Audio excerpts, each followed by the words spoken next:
তুই কি তোর জীবনটা চাস নাকি তুই বাচ্চাটা চাস?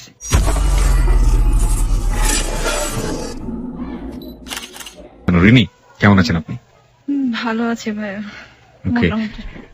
ভালো আছেন আপনি, সেটা শুনে আমাদেরও খুব ভালো লাগছে এবং আশা করছি আপনি আমাদের অনুষ্ঠানটা যতক্ষণ চলবে অনেক বেশি ভালো থাকবেন। কারণ মানুষ যখন দুঃখের কথা বলে কিংবা মানুষ যখন যে কথাটা বলতে চায় এবং সেই কথাটা শোনার মতো মানুষ যখন পাশে থাকে, তখন মানুষ আসলে যাই হোক না কেন মানে একটু হলেও খানিকক্ষণের জন্য হলেও ভালো থাকে। এবং আপনার জীবনের কাহিনীটা আমরা শুনতে চাই, আপনার স্টোরিটা আমরা শুনতে চাই। আপনি কোথা থেকে স্টার্ট করতে চান? হ্যাঁ, আমি একটু প্রথমে একটু জিজ্ঞেস করতে চাই যে আপনার পড়াশোনা সম্পর্কে, আপনি কোথায় পড়াশোনা করেছেন এবং কতদূর পর্যন্ত পড়াশোনা করেছেন? আমি চিটং ইউনিভার্সিটিতে অনার্স মাস্টার্স করেছি। আচ্ছা, ফাইনালি 2009। ঠিক আছে, ফাইনালি মানে আপনি মাস্টার্স দিয়েছেন 2009। ওকে, আমাদের আজকের যে অতিথি তিনি চিটাগং ইউনিভার্সিটি থেকে অনার্স মাস্টার্স কমপ্লিট করেছেন। আচ্ছা, এমনি ঢাকা শহরে আপনি কোন একটা এলাকায় থাকেন এবং আপনি পেশা হিসেবে এখন কি করছেন? আমি একটি বাচ্চাদের একটা ইংলিশ মিডিয়াম স্কুলে টিচিং করছি। আচ্ছা, বাচ্চাদের একটা ইংলিশ মিডিয়াম স্কুলে আপনি পড়াচ্ছেন।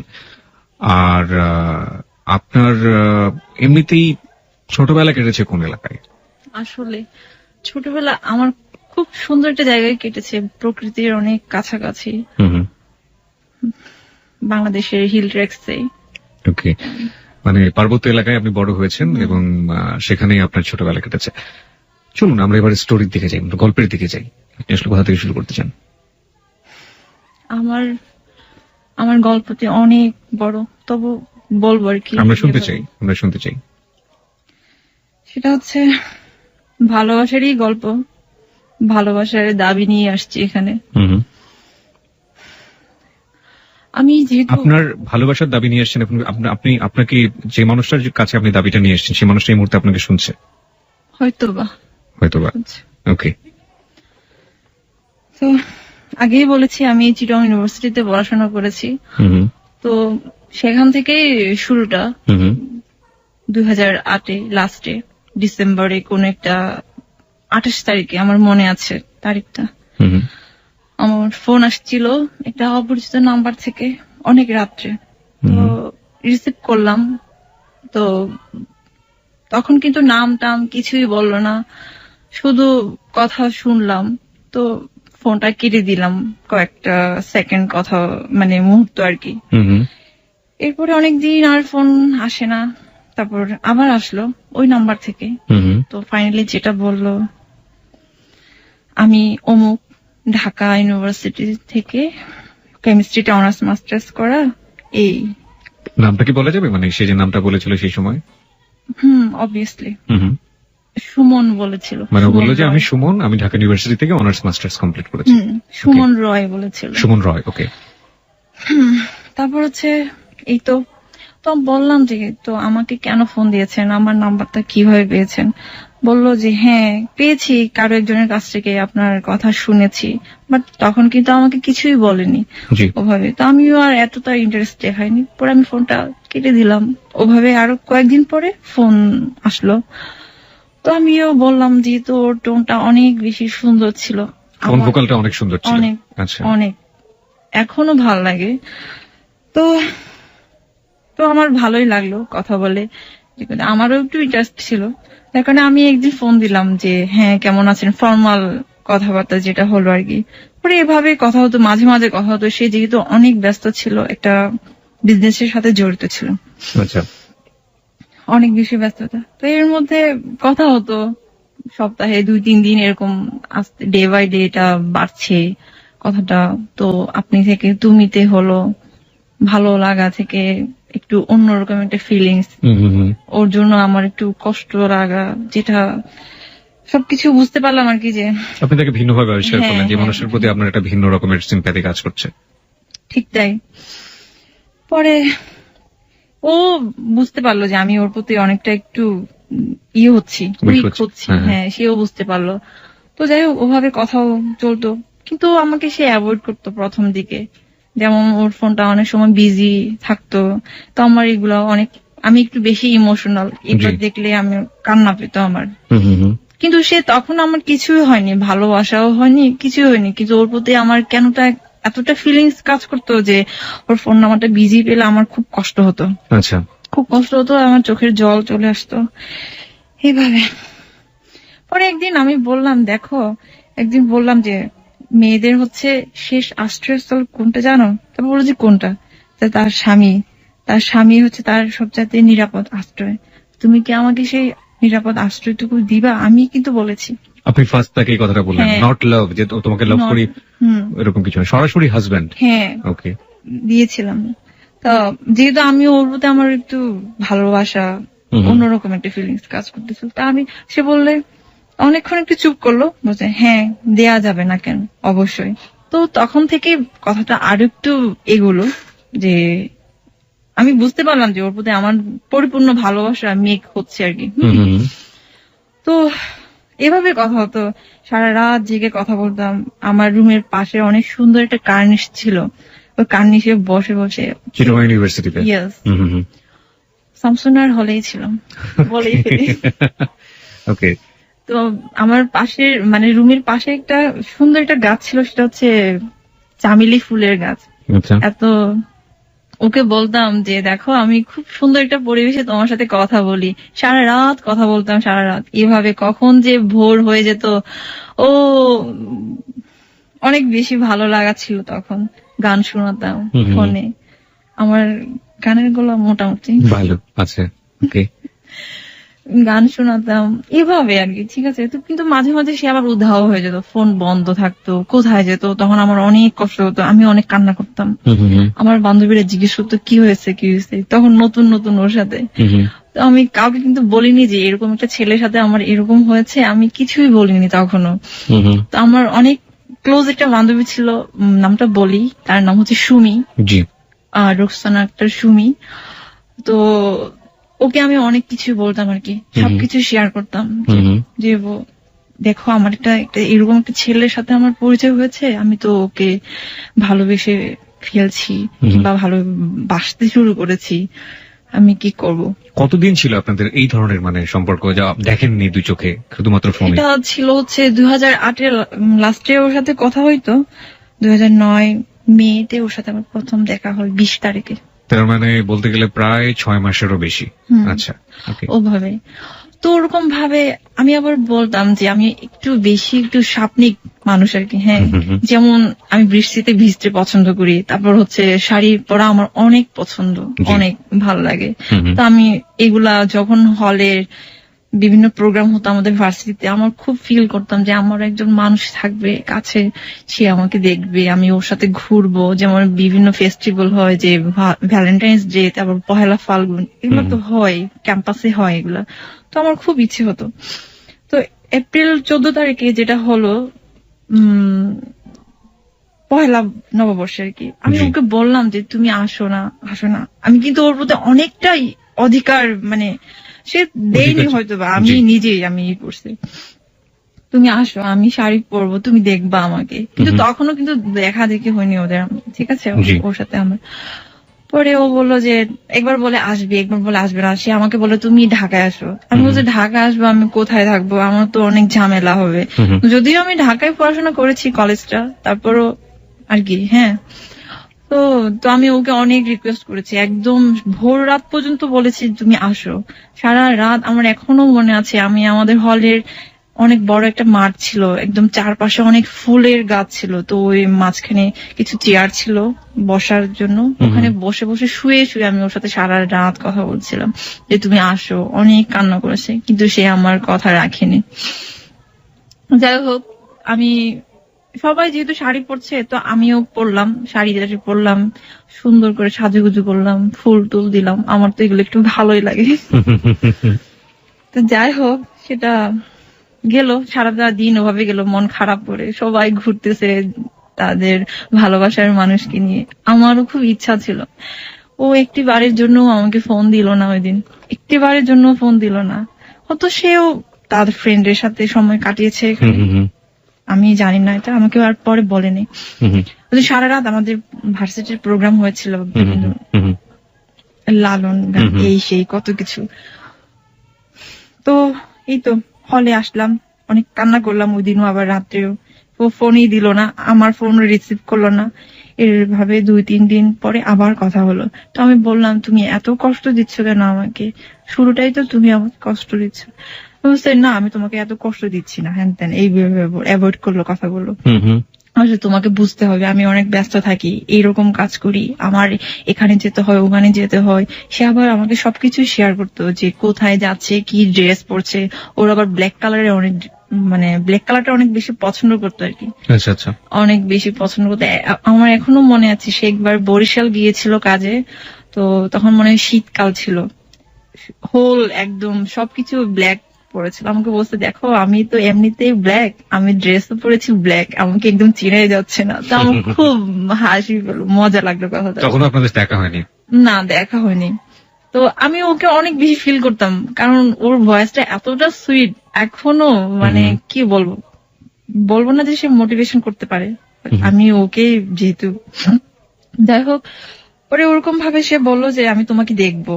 না না, আমি বললাম যে আমি তোমাকে দেখবো, আমি তোমাকে দেখতে চাই, কিভাবে বলো, তুমি আসো এখানে।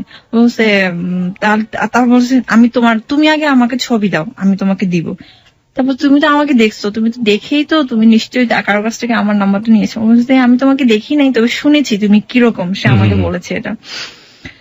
তারপর বললাম যে ঠিক আছে। তা আমি আগে ছবি দিলাম ওকে, 2টা ছবি দিলাম, একটা শাড়ি পরা ছবি ছিল, আর একটা হচ্ছে সালোয়ার কামিজ পরা ছবি ছিল। আচ্ছা। This track was downloaded from fusionbd.com. দিলাম, দেওয়ার পরে সেও আমাকে ছবি ব্যাক করলো, পাঠালো। তো ওর ছবিটা একটা ছিল হচ্ছে বিচে, 2টা বিচে ছিল, আর একটা এমনিতেই একটা ব্রিজের উপর। তো ছবি দেখে ভালো, নট ব্যাড, ঠিক আছে, যেরকম সানগ্লাস পরা ছিল তো খারাপ লাগেনি দেখতে। ওকে। যেটা হোক, পরে ওরকম ভাবে মেয়ে ওটা, ও আপনাকে দেখে কি বললো? আমাকে বলে যে কোনো কিছুই বলে নাই, কোনো কিছুই বলে নাই, আমি দেখতে ভালো না এই জন্য কিছুই বলে নাই। ওকে, আপনি দেখে তাকে কি বললেন? আমি বললাম, আমি আমার মনের মানুষকে পেয়ে গেছি, এটাই বলেছি, স্বপ্নের মানুষকে। যাই হোক, পরে ওরকম ভাবে চলছিল। তো এখন ছবি দেখার পর না, সে আমাকে অ্যাভয়েড করতো, কথা বলতে চাইতো না। আমি যেভাবে ওকে লাইক করতাম, মানে যেভাবে আমি ওকে চেতাম, সেভাবে সে আমাকে বেশি সময় দিত না আর কি। যেমন আমার ভালো লাগে হচ্ছে আমি ওর সাথে অনেকক্ষণ কথা বলবো, এবং আমার খাওয়া দাওয়া, রান্না বান্না কোনো কিছু ঠিক থাকে না, আমি কথা বললেই তো ওর সাথে কথা বলছি এরকম।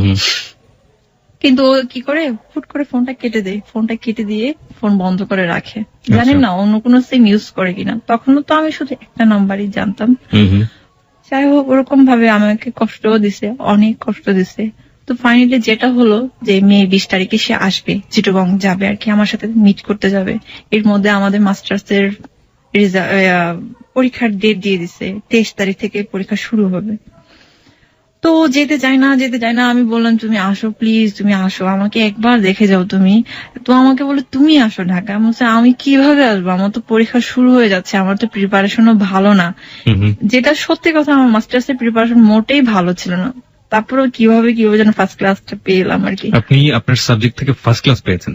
ফার্স্ট ক্লাস পেয়েছে। ওকে। পরে যাই হোক, মাস্টার্স এ ফার্স্ট ক্লাস, অনার্সে কি? অনার্সে সেকেন্ড ক্লাস ছিল, মাস্টার্স এ ফার্স্ট ক্লাস ছিল। ওকে। আচ্ছা। পরে তো ফাইনালি ঠিক করলো।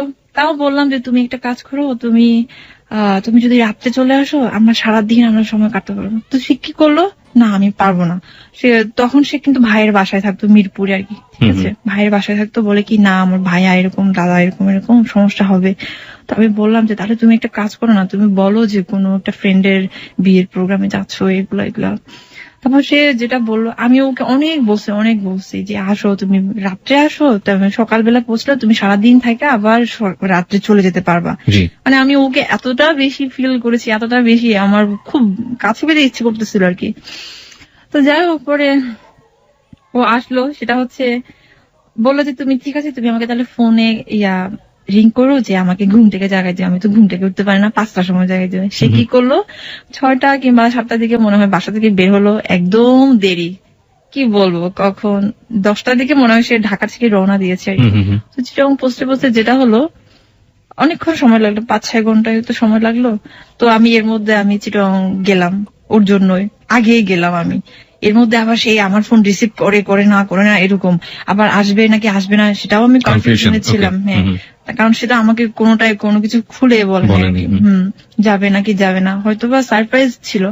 এর মধ্যে আমি আবার আমার বান্ধবী, তারপর হচ্ছে ছোট বোন একটা ছিল মিত্রার সাথে আমার অনেক ভালো রিলেশন ছিল আর কি ওদের সাথে।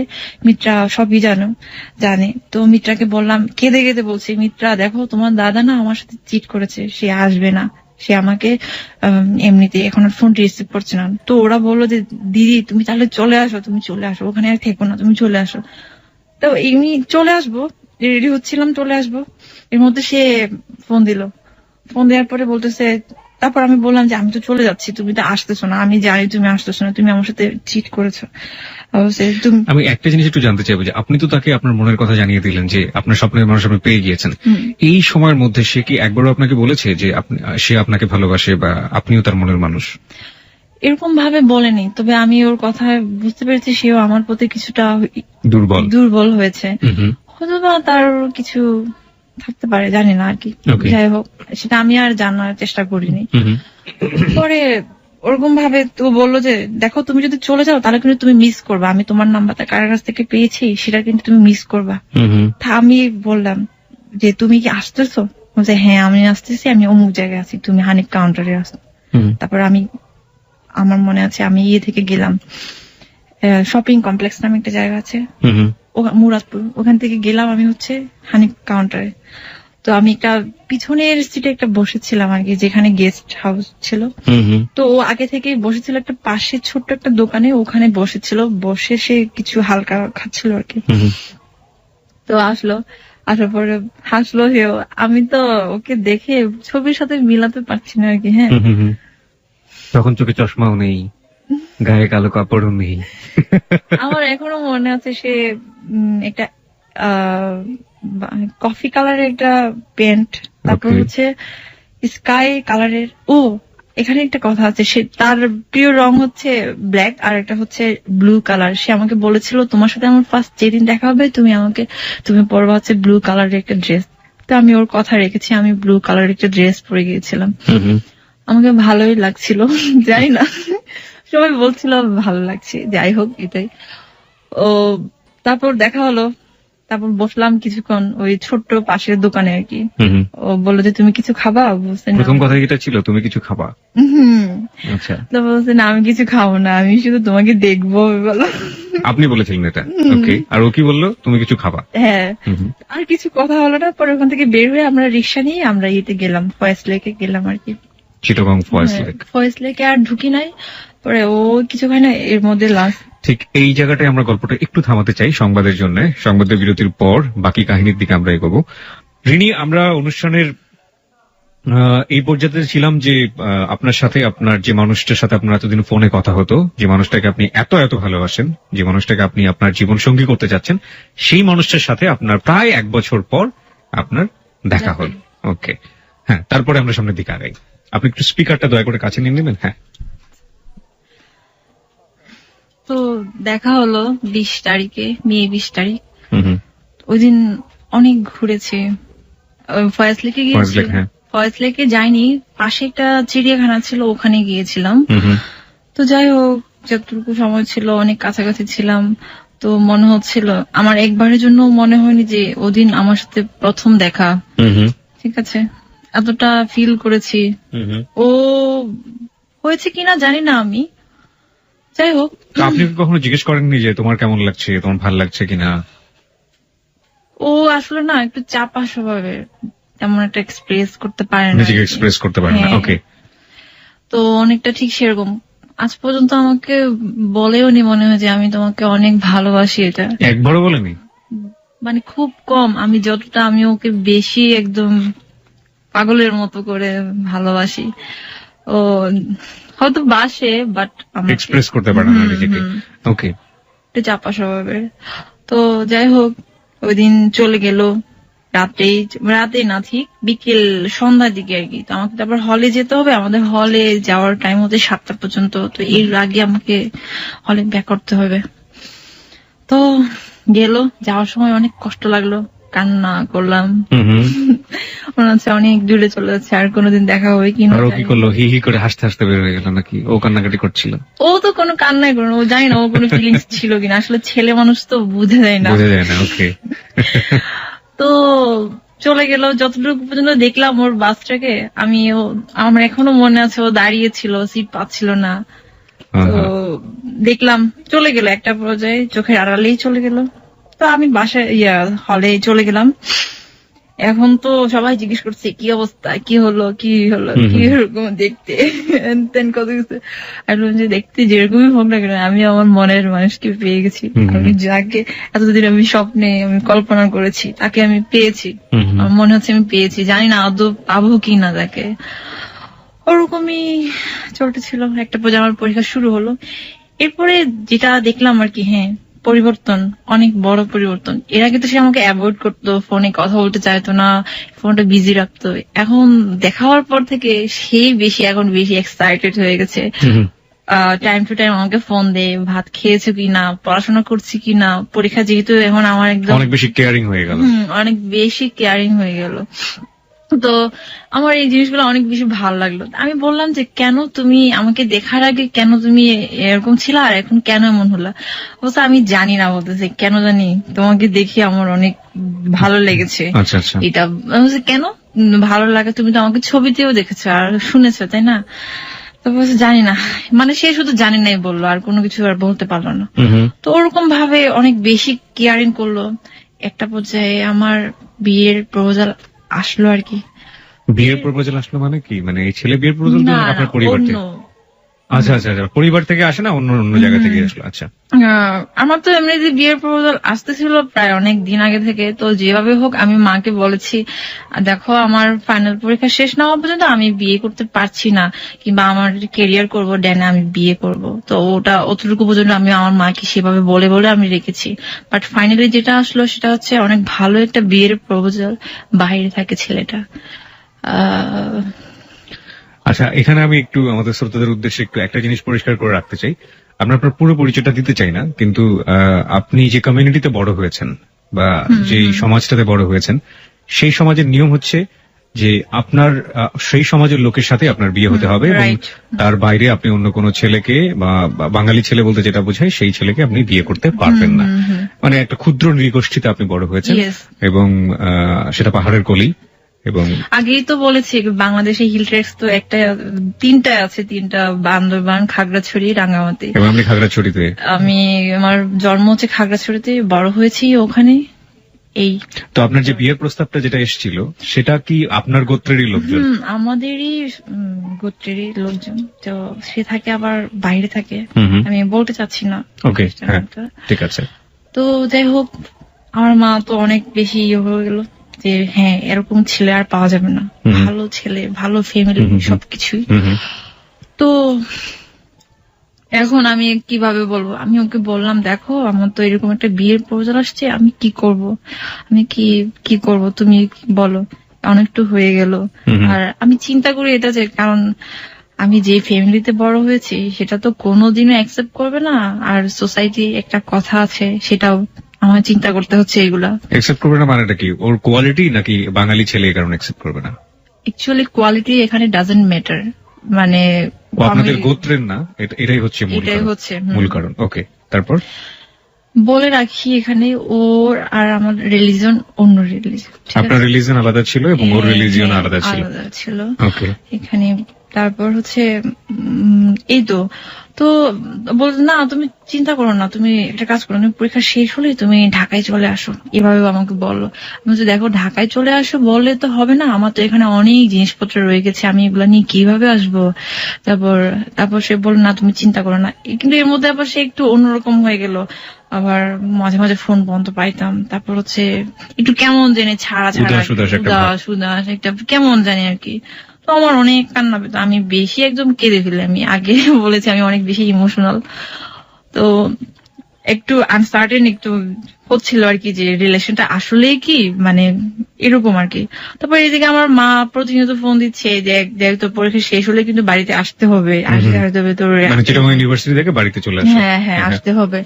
এরকম ভাবে পরীক্ষা দিচ্ছিলাম। পরীক্ষা মোটামুটি ভালোই হচ্ছিল, যদিও প্রিপারেশন ভালো ছিল না। সারাদিন ওর সাথে কথা বলি, রাত কথা বলি, আবার একটু প্রিপারেশন নিয়ে পরীক্ষা দিতাম, এরকম অবস্থা। তো সে আবার আমাকে বলতো যে হ্যাঁ পরীক্ষা। এর মধ্যে যেহেতু আমার চিন্তা করলাম যে ওর সাথে আর হবে না, আর মনে হয় যেটুকু হয়েছে অতটুকুই হয়েছে। আর আমি ফ্যামিলিকে আমি কোনোদিন বলতে পারবো না যে আমার অমুক একটা ছেলের সাথে এরকম অ্যাফেয়ার চলছে, অ্যাফেয়ার আছে, এটা কোনোদিন এস্টাবলিশ করতে পারবো না আর কি। এটা একটা ভয় ছিল আমার। আমি জানি এটা আমার লেকিংস, আমি জানি, শুরুতেই বলে রাখছি এটা আমার একটা ফলস। এটা কি শুধুমাত্র আপনার ফলস? কারণ আপনি তো জানতেনই যে আপনাকে মানে মেরে কেটে ফেললেও এই ছেলেকে কোনোভাবে আপনার পরিবার বা আপনার সমাজ মেনে নেবে না, কোনোদিনও মানবে না, কোনোদিনও মানবে না। তারপর আমি ওর দিকে ইনভলভ হয়েছিলাম, সেটা যে হোক ভালোবাসার টানে কিংবা হৃদয়ের টানে। তো এভাবে তো ফাইনালি যেটা হলো, আমার মা পরীক্ষা শেষ করার 2 দিন পরে আমার মা আসলো, মা আর ভাই, ছোট ভাই এসে আমাকে বলছে যে আগে থেকে কিন্তু সবকিছু রেডি করে রাখতে হয়েছে আর কি, যে আমার অনেক জিনিসপত্র ছিল, কম্পিউটার ছিল, হ্যান্ড ট্যান কত কিছু ছিল আর কি আমার হল লাইফে। তো ওই দিন যেদিন চলে যাব, এর আগে কিন্তু আমার ভালোবাসার মানুষ সে আমাকে নিতে গিয়েছিল আর কি, যে মানে বলছিল যে আমি আসবো, আমি চিটং আসবো।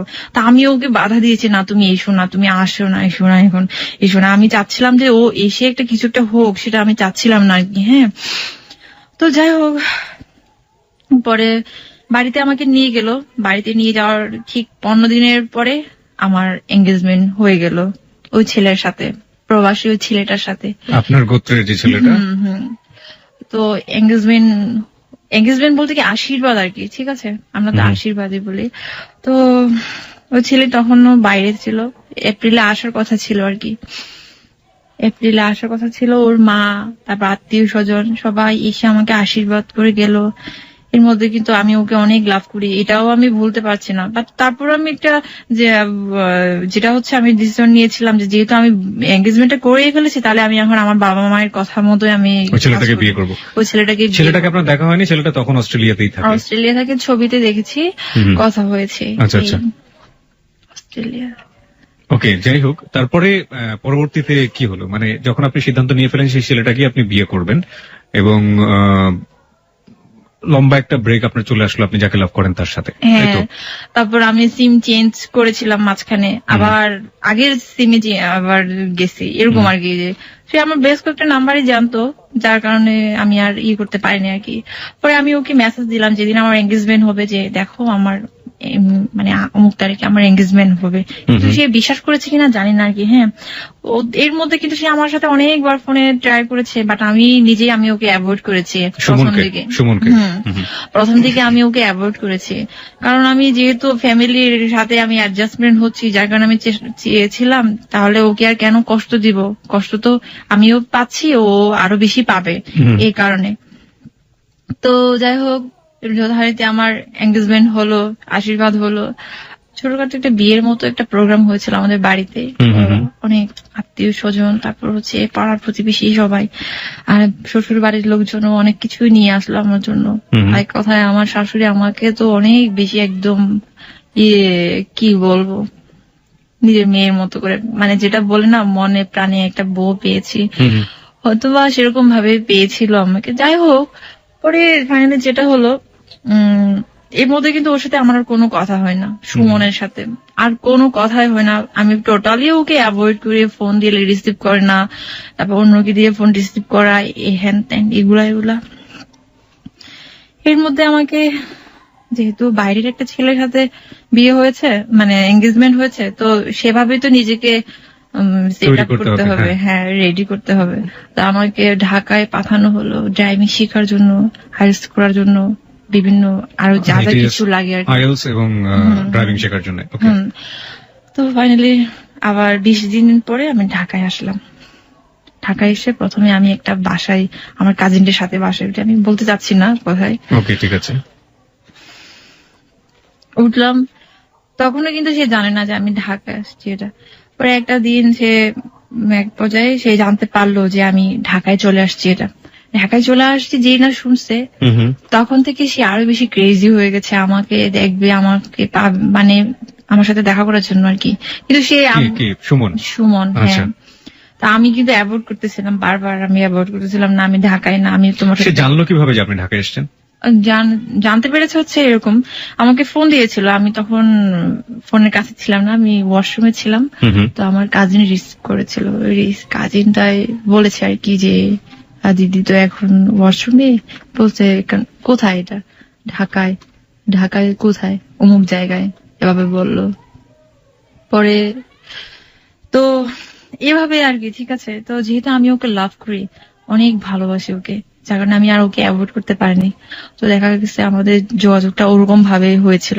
আমি ড্রাইভিং শিখতাম, তারপর হচ্ছে একটা প্রতিষ্ঠান আছে, ওখানে আমি কম্পিউটার কোর্স করতাম, ওখানে ও সবকিছুই জানতো, এগুলা ওভাবেই ওর সাথে আমার যোগাযোগটা হয়েছিল। কিন্তু প্রথম দিকে আমার একটা, আমি দোষ স্বীকার করছি, আমি ওকে একদমই অ্যাভয়েড করেছি, একদমই একদম প্রথম দিকে, একদম মানে হ্যাঁ, ঢাকায় আসা প্রথম দিকে ও অনেক অ্যাভয়েড করেছি, খুব বকা দিয়েছি, খুব ইনসাল্ট করেছি, অনেক ইনসাল্ট করেছি ওকে। আচ্ছা, মনে আছে ভোর সকালে একদিন বলেছিল যে তুমি আসো, যে অমুক জায়গায় এসো, আমি আসবো, এইভাবে। আমি বলছি না, একদম ডিরেক্টলি। আচ্ছা, যেহেতু আমি এখন একজনের সাথে ইনভলভ হয়ে গেছি, আমার ফ্যামিলি আছে, তো চাচ্ছিলাম না যে ওকে আবার নতুন করে কষ্ট দিই, এই জন্য। তো দেখা গেল ওরকম ভাবে চলতে চলতে আমি আর পারিনি। পরে ওর সাথে আমার যোগাযোগ হয়ে গেল, দেখা হলো, দেখা হওয়ার পরে তো আরো বেশি কান্না করলাম, অনেক, ও অনেক বেশি ইমোশনাল হয়ে গেল, এভাবে এগুলো আর কি আমাদের সম্পর্কটা। হ্যাঁ, তো ফাইনালি ওখানে 1 মাস ছিলাম আমি ওই বাসা থেকে চেঞ্জ করে আমি একটা হোস্টেলে উঠলাম। আচ্ছা আচ্ছা, আমি বলতে চাচ্ছি না হোস্টেলের নামটা, আপনি বলতে চাচ্ছেন না, ওকে, সমস্যা নেই। চাচ্ছি না। হোস্টেলে উঠলাম, হোস্টেলে উঠার পরে দেখা গেল আমি ওখানে একটু স্বাধীন হয়ে গেলাম আরো বেশি। বাসায় যে প্রবলেমটা ছিল, ওখানে আমার বোন ছিল, হ্যান ত্যান এইসব প্রবলেম ছিল আর কি। কারণ সে আমাকে এমনও জিজ্ঞেস করছে, দিদি তুমি এত কার সাথে কথা বলো? আমি বলছি আমার ফ্রেন্ডের সাথে কথা বলি, এরকম। এর মধ্যে কিন্তু ওই প্রবাসী ছেলেটার সাথে আমার কথা হতো, এরকম ভাবে, যেহেতু ফ্যামিলি ভাবেই হয়েছে, তো কথা হতো, কিন্তু সুমনের সাথে বেশি, কারণ আমি ওকে লাভ করি। প্রবাসী যে ছেলেটার সাথে আপনার এনগেজমেন্ট হয়েছিল, সেও মাঝে মাঝে আপনাকে ফোন দিত? মাঝে মাঝে না, সব সময় ফোন দিত, প্রতিদিনই, যখন সময় পায় আর কি, তখনই ফোন দিত। আপনি একই সাথে দুজন, মানে বলা যেতে পারে দুজন বলা যেতে পারে, বলতে কি বললাম, ওই যে আমি ফ্যামিলির দিকে বাইন্ডিং, এই জন্য আমার জাস্ট একটা ফর্মাল একটা জাস্ট কিছু, সেই জন্য আপনার প্রবাসী ছেলেটাকে সময় দিতে হতো, সময় দিতে হচ্ছে এরকম। কিন্তু ফাইনালি যেটা হচ্ছে, আমি মনের প্রাণে তো আমি লাভ করি একজনকে, এইটাই। তো আমি যে হোস্টেলে থাকতাম, ওখানে আমার একটা ছোট বোন ছিল, অনেক বেশি লাভলি, আমি নামটা বলবো অবশ্য ওর নাম, যেহেতু আমাদের এই ভালোবাসার পিছনে ওরও অনেক ভূমিকা আছে আর কি। ওর নাম ছিল রত্না, আমার চেয়ে অনেক জুনিয়র ছিল, কিন্তু জুনিয়র থাকলেও কি হবে, আমার হচ্ছে ওদের সাথে এত ফ্রেন্ডলি রিলেশন, ওরা কখনোই বলতো না যে আমি ওদের চেয়ে এত বছরের সিনিয়র, এটা কোনোদিন না, ওদের রিলেশন, ওদের সাথে আমার এরকম রিলেশন।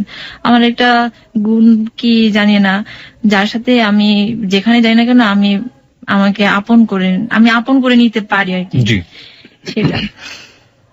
তো গেল হোস্টেলে উঠার পরে তো আরো বেশি বাদ ভাঙা, একদম আমাদের ভালোবাসা সবকিছুই। ও প্রতিদিন আমরা মিট করতাম, ধানমন্ডি লেক, তারপর হচ্ছে সংসদ ভবন, এইসব জায়গাতে আর কি, বিশেষ করে সংসদ ভবনে পিছনে ক্রিস্টাল লেক, ওখানে বেশি সময় কাটাতাম আমরা, অনেক ভালো, অনেক। তো এরকম ভাবে যাচ্ছিল, এর মধ্যে ঝগড়াঝাটি, কান্নাকাটি সবকিছু হতো। তারপর হচ্ছে যেটা হয় আর কি, এমন আমার মনে আছে, এমনও দিন রাত গেছে, অনেক শীতকাল, হোস্টেলের সামনে আসছিল সে রাত 11:30টার সময়, 12টা বাজে, শুধুমাত্র আমাকে একটা পলক দেখার জন্য। আমি বারান্দায় গেছি, বলছে তুমি বারান্দায় চলে আসো, আমাকে দেখবে সে। পরে নিচে দাঁড়িয়ে ফোনে কথা বলছি, আমি আর রত্নার বারান্দায়। তো এভাবে কথা বলতাম অনেকক্ষণ। ও আসতো, আমাকে দেখতো, একটু দেখার জন্য আসতো সে। এভাবে যাচ্ছিল ভালো সময়। তো এই তো নভেম্বর ডিসেম্বরের দিকে ওর সাথে আমার একটু সমস্যা হচ্ছিল, আবার 2009 ডিসেম্বরে। এর মধ্যে আবার মন মালিন্য হয়েছে, ওর সাথে একটু ঝগড়া যাচ্ছে, এগুলো তো হবেই, স্বাভাবিক। কখনো কখনো দেখা যায় একটু উদাসীন থাকে আমার প্রতি, ফোনই দিত না। তারপর এর মধ্যে আবার সে বাইরে যাওয়ার ট্রাই করলো, ইংল্যান্ডে যাওয়ার সবকিছুই পেলো, কিন্তু আর গেল না। তখন আমাকে বলেছিল যে আমার জন্য সে যায়নি, আমাকে অনেক বেশি ভালোবাসে এই জন্য। আমি বললাম যে তুমি যাচ্ছ না কেন? বলছে দেখো আমি যদি ইংল্যান্ডে চলে যাই তোমার সাথে আমার আর কোনোদিন দেখা হবে না। তো আমি ও এতটা ট্রাস্ট করলাম যে ও আমাকে এত ভালোবাসে।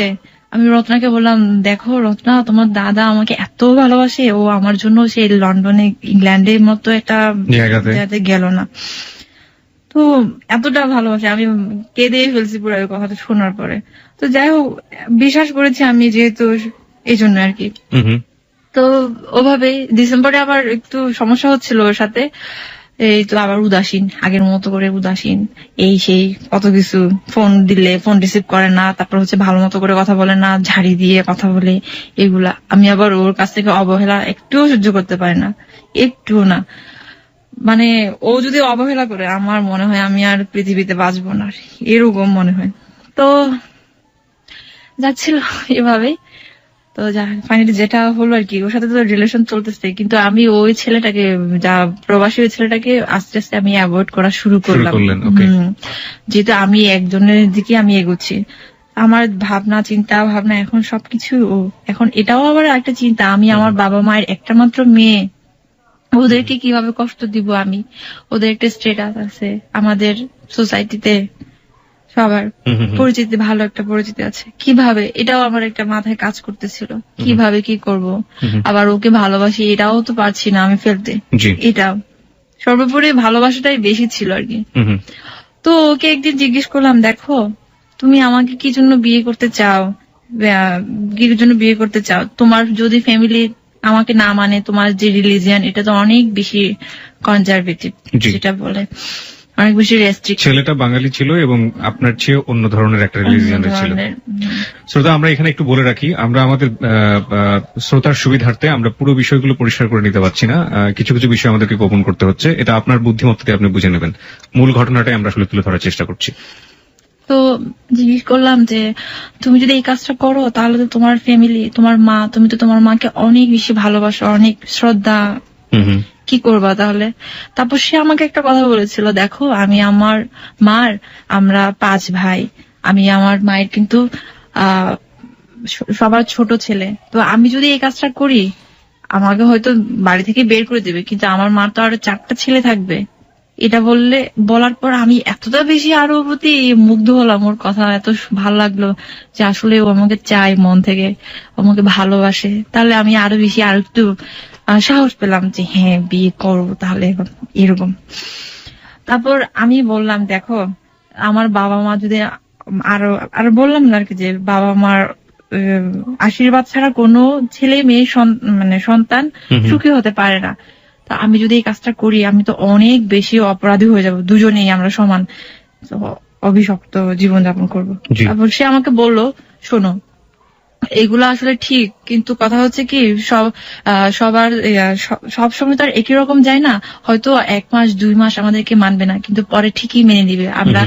আর আমি অবশ্যই তোমার মার মন জয় করতে পারবো, এটা আমার বিশ্বাস। সে আমাকে এটা বলেছিল। তারপর এগুলো বলার পর আমি আরো বেশি একটু সাহস পেলাম, ঠিক আছে ওকে ফাইন, তাহলে আমরা বিয়ে করবো এখন। তো ফাইনালি যেটা হলো জানুয়ারি, আমার ঠিক তারিখটা মনে নেই, ওই দিন ওর ভাইস্টার বার্থডে ছিল, ওই দিন বার্থডে ছিল।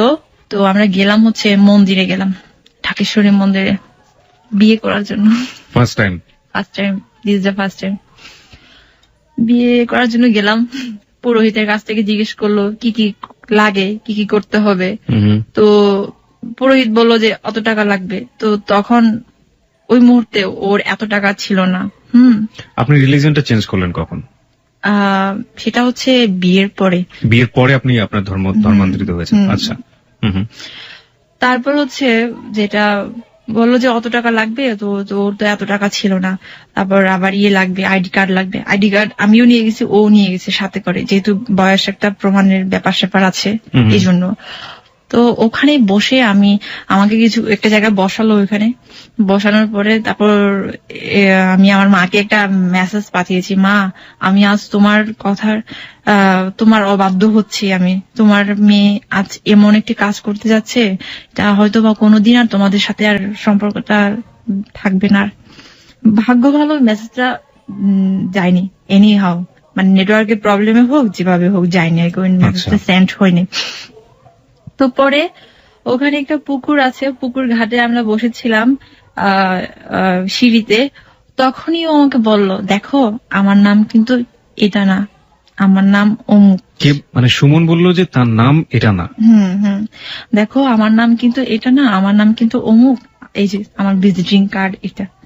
তারপর আমি কিন্তু অবাক হলাম না। হ্যাঁ, তারপর বললো যে আমি তোমাকে যেটা বলেছি আমি ঢাকা ইউনিভার্সিটি থেকে অনার্স মাস্টার্স করা কেমিস্ট্রিতে, সেটাও কিন্তু না। আমি তোমার চেয়ে 1 বছরের সিনিয়র, বাট আমার কিছু একটা বছর গ্যাপ গেছে, যার কারণে আমি এখন তোমাদের সাথে, কিন্তু আমি তো ন্যাশনাল ইউনিভার্সিটিতে পড়াশোনা করি, যার কারণে তোমাদের এখন পরে হয়ে গেছি। কারণ এটা কি আপনার বিয়ের আগে বললো না বিয়ের পরে বললো? বিয়ে হয়নি ওদিন। আচ্ছা, মন্দিরে বিয়ে হয়নি, ফার্স্ট টাইম। ঠিক আছে, তারপর আমি ওকে বললাম যে দেখো তুমি যাই হও না কেন সেটা আমার দেখার বিষয় না, আমি তোমাকে ভালোবাসি, এটাই হচ্ছে চরম সত্য।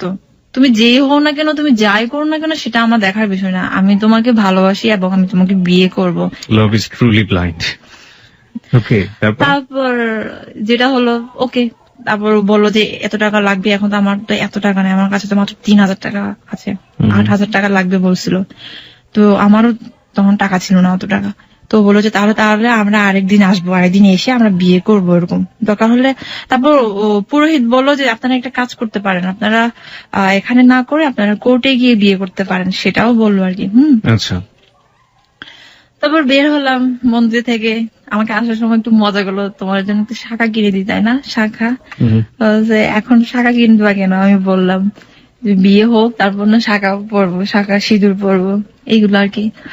তো আসলাম, আসার সময় আমরা আবার গাউসিয়াতে গেলাম, ওর ভাইস্টার জন্য কিছু জিনিস কিনলো, বার্থডে যেহেতু ছিল এই জন্য।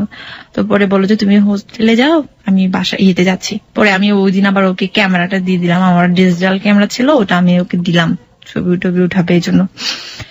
পরে যাই হোক ওরকম ভাবে এর মধ্যে জানুয়ারি, তো ওটা কত তারিখ ছিল আমার ঠিক মনে না, ঠিক কয়েকদিন আবার 10 দিন কিংবা 8 দিন এরকম পরে 27 তারিখ ছিল ওদিন, মনে আছে আমার।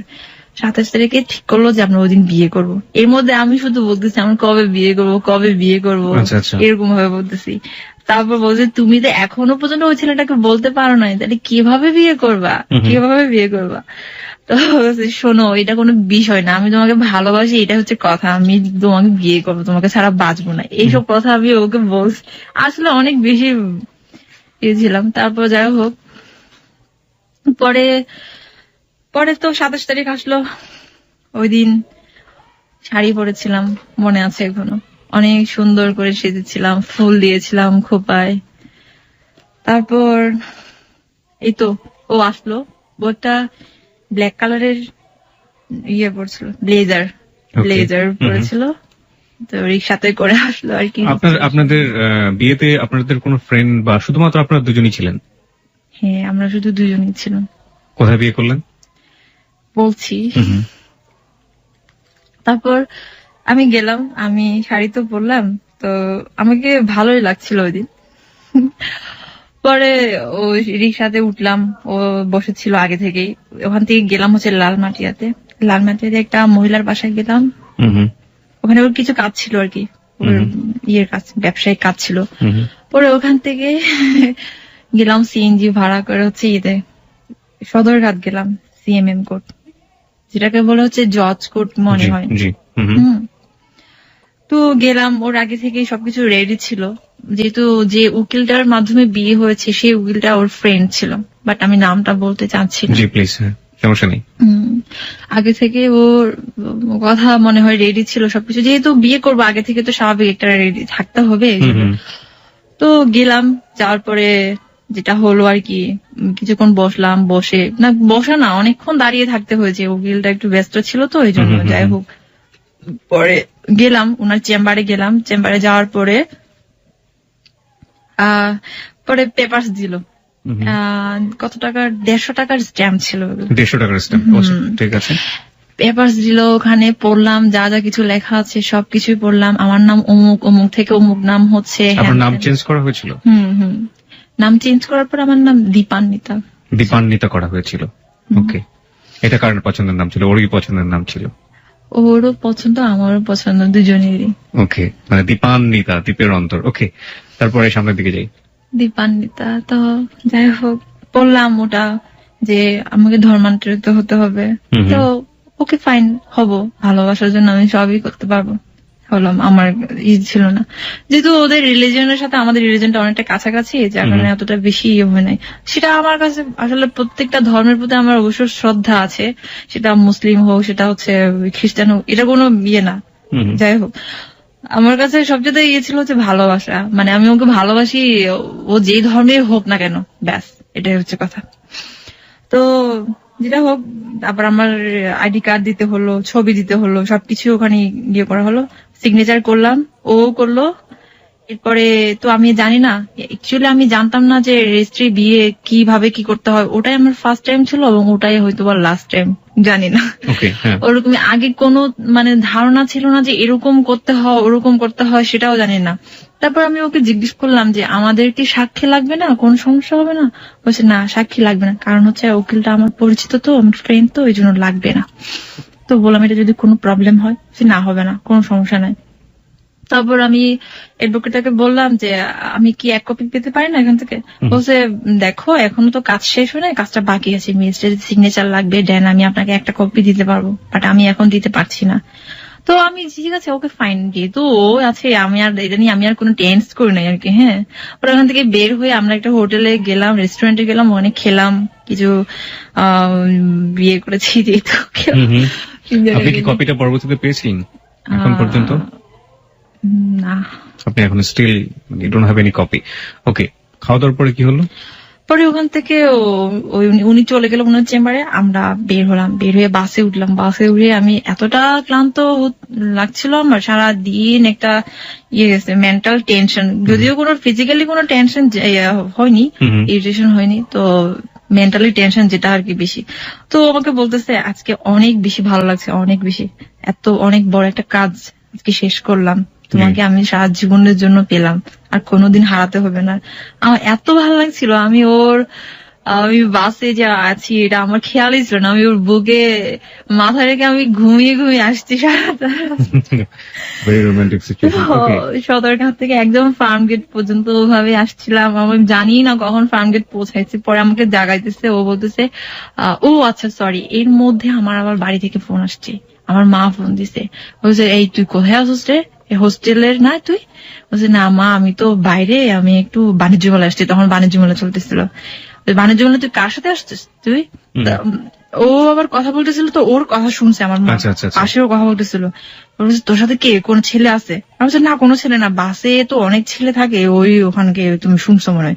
কিন্তু মা তো ঠিকই বলছে না, তুই নিশ্চিত কোন ছেলের সাথে তুই ঘুরতেছস, তুই দে, তুই হেরে দে, এভাবে বলতেছে আমাদের ভাষায়। পরে বললাম যে না মা, তুমি বিশ্বাস করো, আমি কারোর সাথে না, আমার পাশে আরো অনেকজন লোকজন আছে, ওদের কথা তুমি শুনছো, এটা ওভাবে ফোনটা মানে কেটে দিলাম। তো পরে তো ফার্ম গেট আসার পর This track was downloaded from FusionBD.com. বলতেছে তুমি যাও, বা তুমি হোস্টেলে যাও, আর টেনশন করো না এটা নিয়ে, আমি একটু কাজ আছে, আমি কাজে যাই, এভাবে। তখন বাজে হচ্ছে 5টা এরকম বাজে আর কি আসার সময়। পরে আমি হোস্টেলে গেলাম, হোস্টেলে গেলে রিল্যাক্সে, কিন্তু ওদিন আমার এত হাসি পাচ্ছিল, খুব ভালো লাগছিল। এই কথাটা তো কেউ জানে না, আমি যে বিয়ে করতে যাচ্ছি এটা কেউ জানে না, ওই যে রত্না আছে তাকেও পর্যন্ত বলিনি আমি, ওর সাথে এত ভালো রিলেশন, কারণ সিক্রেট থাকতেই হবে, যেটা আমাদেরই সুবিধার্থে, এই জন্য আর কি। তো পরে ও আবার ওই দিন আবার আসলো, আসার পরে আমরা রত্না, আমি আর ও ইয়েতে গেলাম, ধানমন্ডি লেকে গেলাম, ওখানে 3 জনে বসছিলাম। বসে এখন রত্নাকে ওই দিন বলছি যে দেখো আমরা আজকে এই কাজটা করেছি। তারপর ও বলতেছে দিদি তুমি এই কাজটা করছো, ভালো হয়েছে। সে একটা আমার মতো পাগলাজি টাইপের, তো এর জন্য সে একটু সাপোর্ট করেছে আর কি। খুবই ভালো হয়েছে, এভাবে আর কতদিন থাকা যায়, কোনো দরকার নেই। যাকে ভালোবাসা যায় না তাকে আবার কি বিয়ে করবা, সে যতই বিদেশ থাকুক না কেন, এরকম। তো এরকম ভাবে আমারও আরেকটু সাহস হলো, তো তিনজনে বসলাম, বসে অনেকক্ষণ গল্প করলাম, বসে তারপর ও চলে গেল, আমি আর রত্না হোস্টেলে গেলাম। ওরকম ভাবেই চলছিল, ভালোই যাচ্ছিল। কিন্তু এর মধ্যে জানাজানি হয়ে গেল যে আমার নাকি বিয়ে হয়েছে। কোথায় জানাজানি হলো? বাড়িতে। ওকে, মানে খাগড়াছড়িতে? হ্যাঁ, যে আমি নাকি বিয়ে করেছি অমুক একটা ছেলেকে, হ্যান ত্যান। আমার মা তো আমাকে ফোন দিয়ে সাথে সাথে বললো, এই তোরে তো মানুষ দেখছে, তুই শাড়ি পরছস, তুই শাড়ি পরা তুই রিক্সাতে উঠছস, তোরে তো সবাই দেখছে ওরকম ভাবে। আমি বলছি না, এটা মিথ্যা কথা, তোমার কে বলতেছে এগুলো? কোনো দিন না। তুমি জানো না আমার কত ফ্রেন্ড, ইউনিভার্সিটি লাইফে কত ফ্রেন্ড ছিল, আমি তাদের সাথে মিশি, ব্যাস এটাই হচ্ছে কথা। তারপর বলছে তুই ওর সাথে এত ভালো করে কথা বলিস না কেন, মানে ওই বাইরের ছেলেটার সাথে, ওর সাথে তুই ইয়ে করে কথা বলিস কেন, এভাবে বলতেছে। তারপর আমি বললাম যে না কই কথা বলি তো, কেন কথা বলবো না, হ্যান ত্যান এগুলো বলে আমি কোন রকমে পারি করতাম আর কি। ঠিক আছে, তো ওকে বললাম এখন কি করবো তাহলে একটু বলো তো, এখন আবার বলতে হবে এখন। তখনও কিন্তু আমি ওই ছেলেটাকে না করি নাই আর কি। হ্যাঁ, তখন না করার আগে কিন্তু আমরা বিয়ে করে ফেলেছেন। এর মধ্যে ওর সাথে আমার আবার ঝগড়া হইতো, অনেক ঝগড়া হইতো। একদিন সে আমাকে বললো, দেখো তুমি যদি না বলো, তোমার এই যে বিয়ের সব কাগজ কিন্তু তোমার মায়ের নামে কুরিয়ার করে পাঠাবো, তখন তোমার খবর হয়ে যাবে। এটা লিজন আপনাকে বললো যাকে আপনি বিয়ে করেছেন? হ্যাঁ, বললো সে। তারপর এই তো আমি বলছি না তুমি এগুলো বলতেছো কেন, আমি তোমাকে বিয়ে করেছি, তোমার কাছে থাকবো, তুমি এগুলা নিয়ে এতই করো, আমাকে সময় দাও, সময়ের তো ব্যাপার আছে না। ওরা হুট করে এখন যদি মেন্টালি একটা ইয়ে হয়ে যায় তখন কি করবো আমি, দেখা গেলো আমার যদি নিয়ে যাই তখন তুমি কি করবা? বলছে না তোমার কোনোদিনও নিতে পারবে না, কোনোদিনও না, তুমি আমারই থাকবা, এভাবে বলতো সে। ওরকম ভাবে আবার মাঝে মাঝে ঝগড়া হতো, কান্নাকাটি হতো, এই হেন টেন এগুলা। পরে ফাইনালি যেটা হলো, আমার মা আর আমাকে হোস্টেলে রাখবে না, এখন বলতেছে তোর ড্রাইভিং ও শেখা শেষ, কম্পিউটারের শেখা শেষ, সবকিছু শেষ, তুই এখন বাড়িতে আস, তোর বাড়িতে। আমি বলছি না আমি এখানে ক্যারিয়ার করবো। আমি বলছি ঢাকায়, আমার সব ফ্রেন্ডরা ঢাকায় আসছে, আর আমি এখন ঢাকা থেকে আমি ওখানে যাবো, এটা কিভাবে সম্ভব? আমি ঢাকায় আমি এখানে চাকরি করবো, যতদিন আমি বাইরে না যাই এখানে আমি থাকবো, এরকম বলছি আর কি। যে বলে ওরভাবে কতদিন ছিলাম। পরে এর মধ্যে আবার আমাকে ভার্সিটিতে যেতে হলো ইয়ের জন্য, সার্টিফিকেটের জন্য আর কি। সার্টিফিকেট আনতে হবে, মাস্টার্স এর সার্টিফিকেট। বাড়ি থেকে আমার মনে আছে বাড়িতে আমি 2 দিন ছিলাম, মাত্র 2 দিন থাকার পর আমার ভালো লাগতেছে না, আমি বলছি আমি ভার্সিটি যাবো, আমার হল যেতে হবে। তারপর যতদিন লাগে আর কি, মোস্ট প্রবাবলি 10 দিন এরকম লাগছিল আমাদের ভার্সিটি থেকে। ওখানে একটু ব্যাপার স্যাপার আছে, অফিসিয়াল ব্যাপার স্যাপার আছে সার্টিফিকেট উঠানোর জন্য। তো পরে ওখানে গেলাম, ওখানেও অনেকেই আমার পরিবর্তনটুকু বুঝতে পেরেছে আর কি, যে আমি মনে হয় কিছু একটা করেছি। আমার তখন কিছু একটা করেছি, আমার সব সময় আমি একটু টেনশনে থাকতাম সব সময়। কিন্তু এর মধ্যে আমি শুধু একজনকে বলেছি, সেটা হচ্ছে আমার বান্ধবী সুমি। ওকে বলেছি যে আমি এই কাজটা করেছি, আর কেউ জানে না। তো এর মধ্যে তো আবার ঢাকায় আসলাম, ঢাকায় ট্রেনে করে আসছিলাম। আমার আরেকটা বান্ধবী ছিল সুরভি, তারপর আমার হাজবেন্ড আমাকে রিসিভ করেছিল থেকে এয়ারপোর্ট। পরে এই তো এভাবেই চলতেছিল, ভালোই। ফেব্রুয়ারি মাসটা খুব ভালো চলছিল। পহেলা ফাল্গুনে আমরা ঢাকা ভার্সিটি বিভিন্ন জায়গায় বিভিন্ন প্রোগ্রামে গিয়েছিলাম। এরপরে আমার ফ্যামিলি জানলো যে আমি এরকম করেছি। তো আমি তো যতটা সম্ভব আমি জানলোটা কিভাবে, আপনি যে যাকে লাভ করেন তাকে যে বিয়ে করেছেন এবং সেটা যে আপনার পরিবারে জানলো, সেটা তো গেস করেছিল প্রথমে, কিন্তু একবার ফাইনালি জানলো কিভাবে? প্রথমে আসলে আমি যে এলাকাতে থাকি ওই এলাকায় আমাদের এলাকার অনেক ছেলে পোলাপাইন থাকে আর কি, পোলাপাইন লোকাল যেটা বলে থাকে। ওরা হয়তো আমাদেরকে দেখছে, আসলে আমরা অনেক বেশি মেলামেশা করা শুরু করেছে কি, যে এখানে যেতাম ওখানে যেতাম, ওকে আমি নিয়ে যেতাম এই সেই। তো যার কারণে এগুলো সবাই কেউ না কেউ আমাকে ফলো করতো যে আমি কোথাও যাচ্ছি, কি করতেছি, টাইম টু টাইম এগুলো আমার ফ্যামিলিতে সবকিছুই বলেছে। তো যার কারণে আমার ফ্যামিলি আমার উপর আরো বেশি একদম করা শুরু করছে। ঠিক আছে, তো ফাইনালি যেটা হলো জানুয়ারিতে আমি ওই ছেলেটাকে একদমই টোটালি অ্যাভয়েড করা শুরু করছি, যে আমি আর না, যার সাথে আপনার এনগেজমেন্ট হয়েছিল, আর না, সম্ভব না। তো ফেব্রুয়ারি তো আসলো, ওই যে আমরা বিভিন্ন ইয়েতে গেলাম, পহেলা ফাল্গুনে ফাল্গুনে বিভিন্ন প্রোগ্রামে গিয়েছি, ও আমাকে নিয়ে গেছে। তারপর 14ই ফেব্রুয়ারি ভ্যালেন্টাইন্স ডে আমার মনে আছে 2010-এ। ভ্যালেন্টাইন্স ডে তে আমরা গিয়েছিলাম হচ্ছে আশুলিয়াতে গিয়েছিলাম। আমার অনেক দিনের ইচ্ছা ছিল যে আশুলিয়া যাব, তো আমাকে বললো আজকে আমরা আশুলিয়া যাব, তা আমাকে নিয়ে গেছে। ওই দিন আমি ওই ছেলেটাকে বলেছি যে আমার পক্ষে তোমাকে বিয়ে করা সম্ভব না, আপনাকে বিয়ে করা সম্ভব না, আপনি কাইন্ডলি আপনার ফ্যামিলিকে বুঝান আর আমি আমার ফ্যামিলিকে। তো এখন ওই ছেলে কি করেছে, সাথে সাথে আমার মা বাবা সবাইকে জানিয়েছে যে এরকম আমি এরকম করছি, এই অবস্থা, আপনারা কিছু একটা করেন। তো যেটা হলো ওরকম চিন্তার মধ্যে আমাদের দিনটা অনেক ভালোই গেল। ভ্যালেন্টাইন্স ডে ভালোবাসার দিন ভালোই গেল। তো বিকেলের আগে আমরা চলে আসলাম। এর মধ্যে কিন্তু অনেক কিছুই হয়ে গেছে। আমাকে ফোন দিচ্ছে, এই তো দিচ্ছে বারবার বাড়ি থেকে। তারপর তখনকার আমার শাশুড়ি, আমার মাদার ইন ল যেটা, উনি আমাকে ফোন করছে। তো আমি বিভিন্ন ভাবে অ্যাভয়েড করছি। ফাইনালি যেটা হলো, আমি মাকে বললাম, মা আমার পক্ষে এই বিয়েটা করা সম্ভব না, আই এম সরি। তো আমার মা বললো কেন?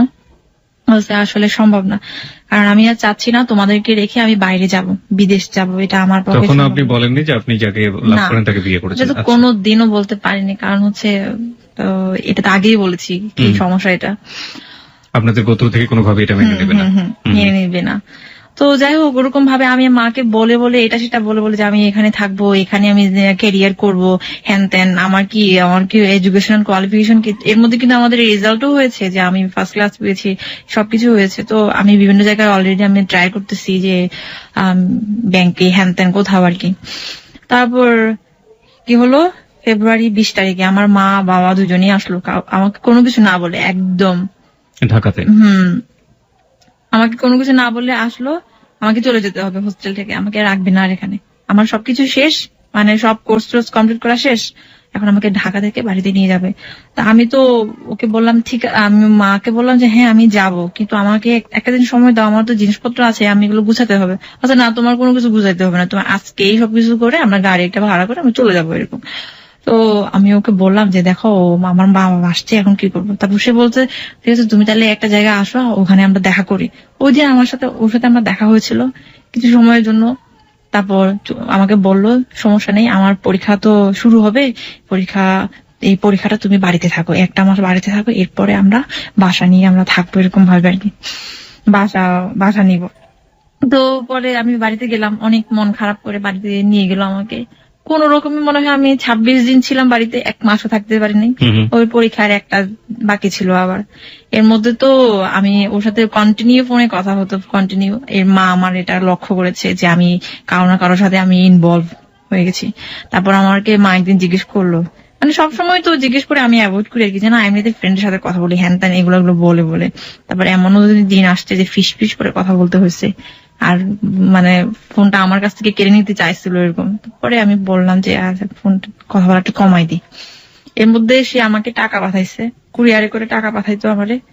আমার বলছে তুমি এখন আমার বউ, তোমার বাবা আমার কাছ থেকে কোনো টাকা নিবে না, এখন আমি এখন ইয়ে করবো। তো যাই হোক, ও আমাকে টাকা পাঠাতো 1000, বাড়ি যাওয়া পারে আর কি বাড়িতে। ওরকম ভাবে আমি কোন রকমে আমি সুযোগ খুঁজতেছিলাম যে আমি বাড়ি থেকে আমি চলে আসবো ব্যাগ এন্ড ব্যাগেজ। তো বললাম মাকে, বললাম মা দেখো আমার একটা ইন্টারভিউ ডেট পড়েছে এরকম একটা ইয়েতে, আমার তো ঢাকায় যেতে হবে। আমার মা বলতেছে না তোর ঢাকায় যাইতে হবে না, তুই এখান থেকে তুই চাকরি করবি।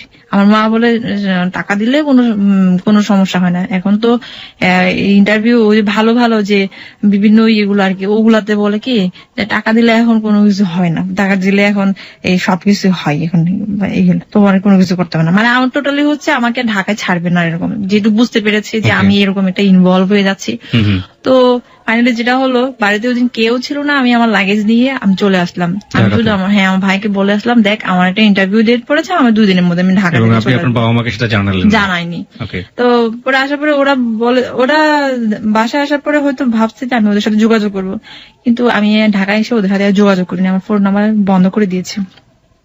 এর মধ্যে আমি আবার হোস্টেলে উঠলাম, আগের হোস্টেলে উঠার পরে এর মধ্যে জানাজানি হয়ে গেছে আমি নাকি ওই ছেলেটাকে বিয়ে করে আমি সংসার করতে আসছি, হ্যান ত্যান এগুলা। তো জানাজানি হয়ে গেল। তো আমাকে অলরেডি চোখে চোখে রাখতো, ফলো করতো আর কি, এখানকার ছেলে এগুলো আমি এখানকার ছেলে বলতে আপনি আসলে কোন ধরনের ছেলের কথা বলছেন? মানে আপনাদের কমিউনিটি, হ্যাঁ আমাদের কমিউনিটি, আপনাদের কমিউনিটি যে ছেলেগুলো সেগুলো চাইতো না যে আপনি বাঙালি ছেলের সাথে মেশেন? হ্যাঁ মিশে। তো ফাইনালি যেটা হয়েছে ওটা তো জানাজানি হয়েছে, আমি বিয়ে করেছি। এটা কেউ না কেউ হয়তো দেখেছে যে আমি শাড়ি পরেছি, এটা তো সত্যি কথা, যদিও আমি অস্বীকার করেছি, কিন্তু এটা তো সত্যি কথা।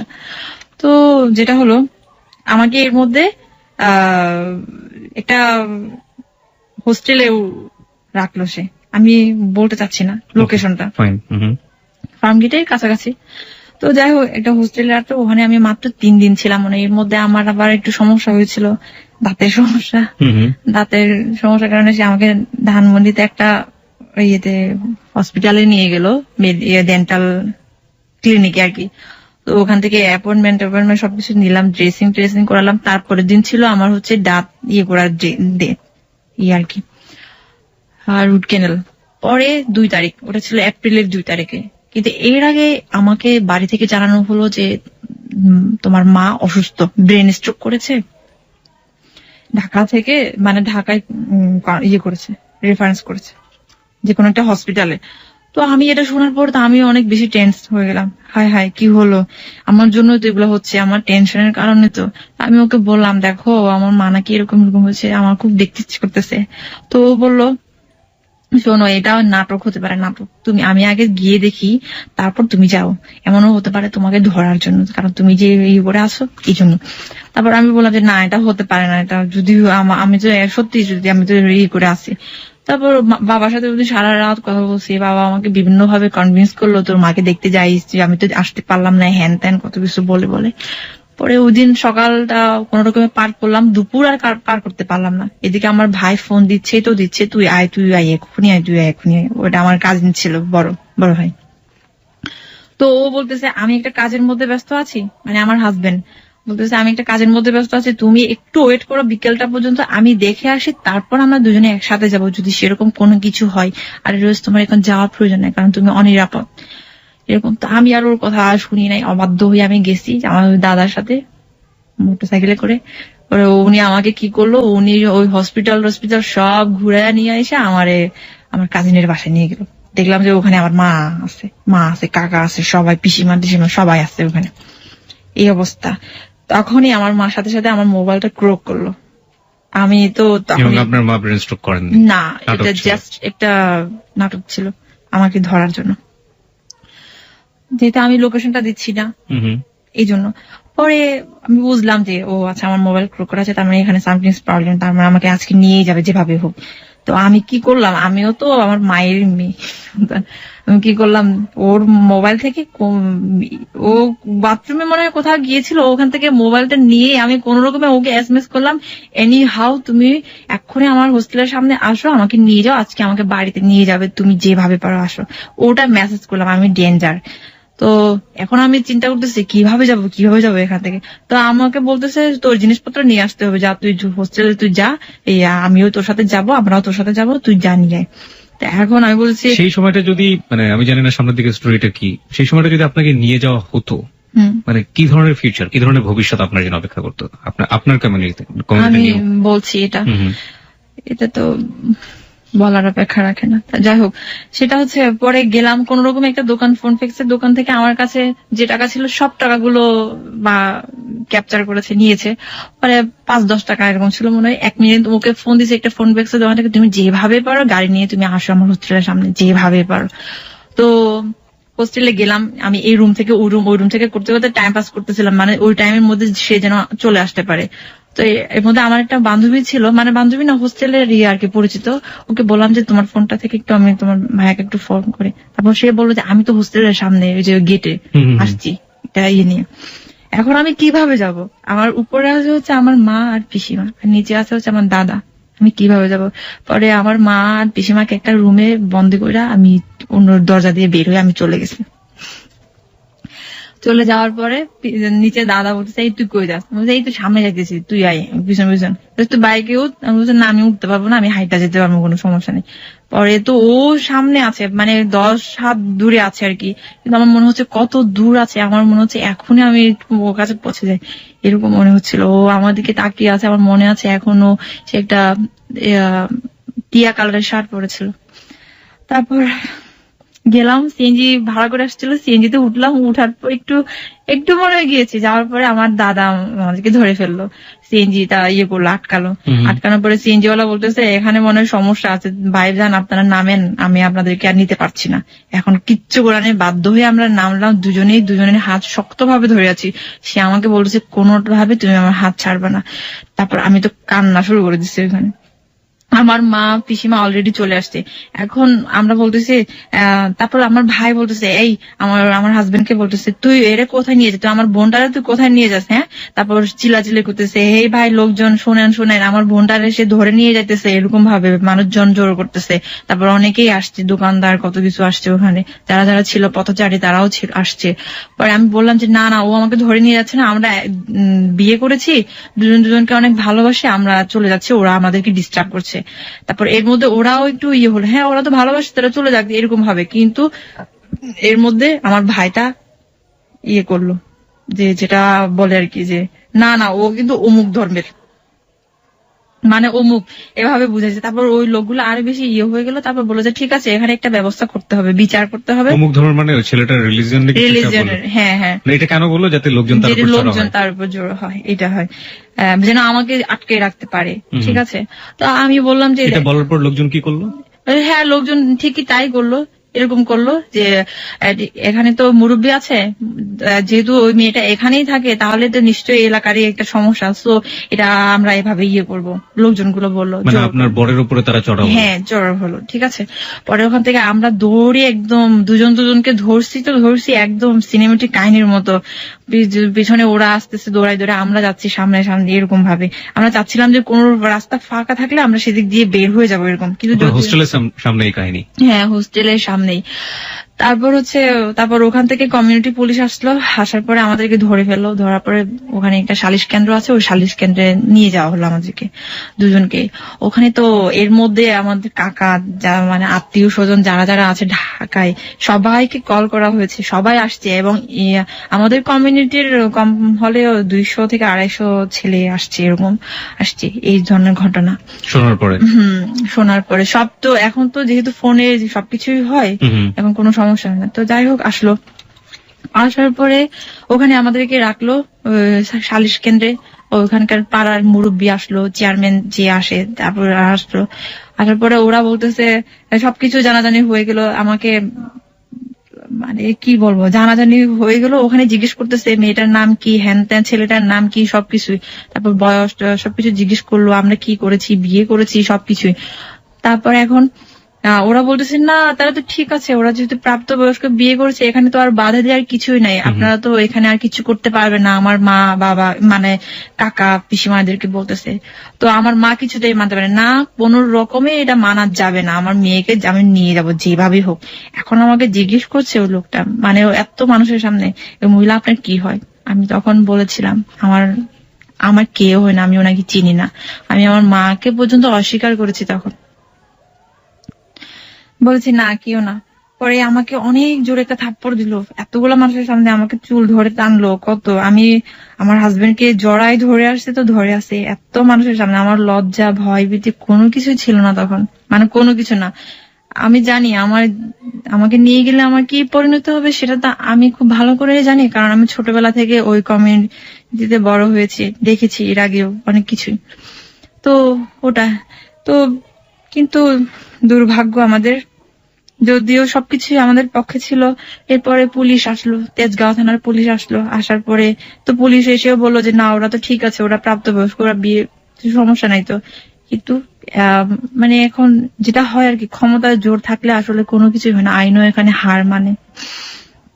ওই দিন ঠিক তাই এরকম হয়েছিল। আমার কাকার উপর লেভেলের একজনকে ফোন করা হলো যে এরকম সমস্যা, যেভাবে হোক আমরা ওকে রাখতে চাই, আমাদের মেয়েটাকে আমাদের কাছে রাখতে চাই। তো ওখান থেকে উপর লেভেল থেকে ফোন আসলো ওই পুলিশের কাছে, তেজগাঁও থানার ওসি ছিলেন উনি।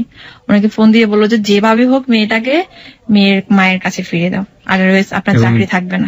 যে বললো সেও আপনাদের কমিউনিটির? হ্যাঁ, আমাদের কমিউনিটির। তারপর তো এরকম ভাবে এখন পুলিশটাও তো যেহেতু চাকরি নিয়ে টানাটানি হয়ে গেল, স্বাভাবিক এখন সে আর আমাদের আর পক্ষে থাকতে পারতেছে না। এখন ওকে আমার হাজবেন্ডকে বললো, তো আমার হাজবেন্ড, আমি তো ওকে ছাড়তেছি না, ও আমাকে ছাড়তেছে না, এরকম ভাবে। তা এখন বলতেছে ঠিক আছে তাহলে তোমার বাবা মাকে ডাকো, ওকে বলতেছে। তো ও বলতেছে আমার তো বাবা নেই, মা আছে, মা অনেক বয়স্ক মানুষ, ওনাকে এই কথাগুলো বলা যাবে না। বলছে তাহলে তোমার ভাই তো আছে? বলছে না, ভাইকেও ডাকা যাবে না, এরকম সমস্যা। কারণ ওর ফ্যামিলিতে এগুলো এখন পর্যন্ত জানায়নি। এখনো পর্যন্ত এগুলো বলছি। তারপর এই অবস্থা। এখন শুধু ঢাকায় কি আছে, ঢাকায় ওর একটা দুলাভাই আছে, ও যে বাসায় থাকতো ওই বাসার মালিক আর কি, হ্যাঁ, দুলাভাই থাকে। তো ওনাকে ডাকা হয়েছে, উনি আসছে, মানে সমস্ত ঘটনা ওখানে সমস্ত কিছু শোনার পরে এখন এই সেই। আমি তো কিছুতেই যেতে চাচ্ছি না, আমি তো জানি। পরে আমাকে একটা রুমে বন্দি করা হলো, বন্দি রাখা হলো, ওখানে সিদ্ধান্ত নেওয়া হলো যে কি করা যাবে, এখন কি করা যাবে। আমার মাকে আমি দেখতে পাচ্ছি ও কতটা এক্সাইটেড ছিল আমার হাজবেন্ডের উপরে, বারবার এমন ভাবে তাকাচ্ছিল, মনে হচ্ছে এখনই মেরে ফেলবে, এখনই মেরে ফেলবে। কিন্তু আমি তো জানি আমি কিছুতেই আমি ওকে করবো না। এমনও সিদ্ধান্ত নিয়েছে ওকে ওখানে নারী নির্যাতন মামলা দিবে, কিন্তু আমার জন্যই দিতে পারেনি।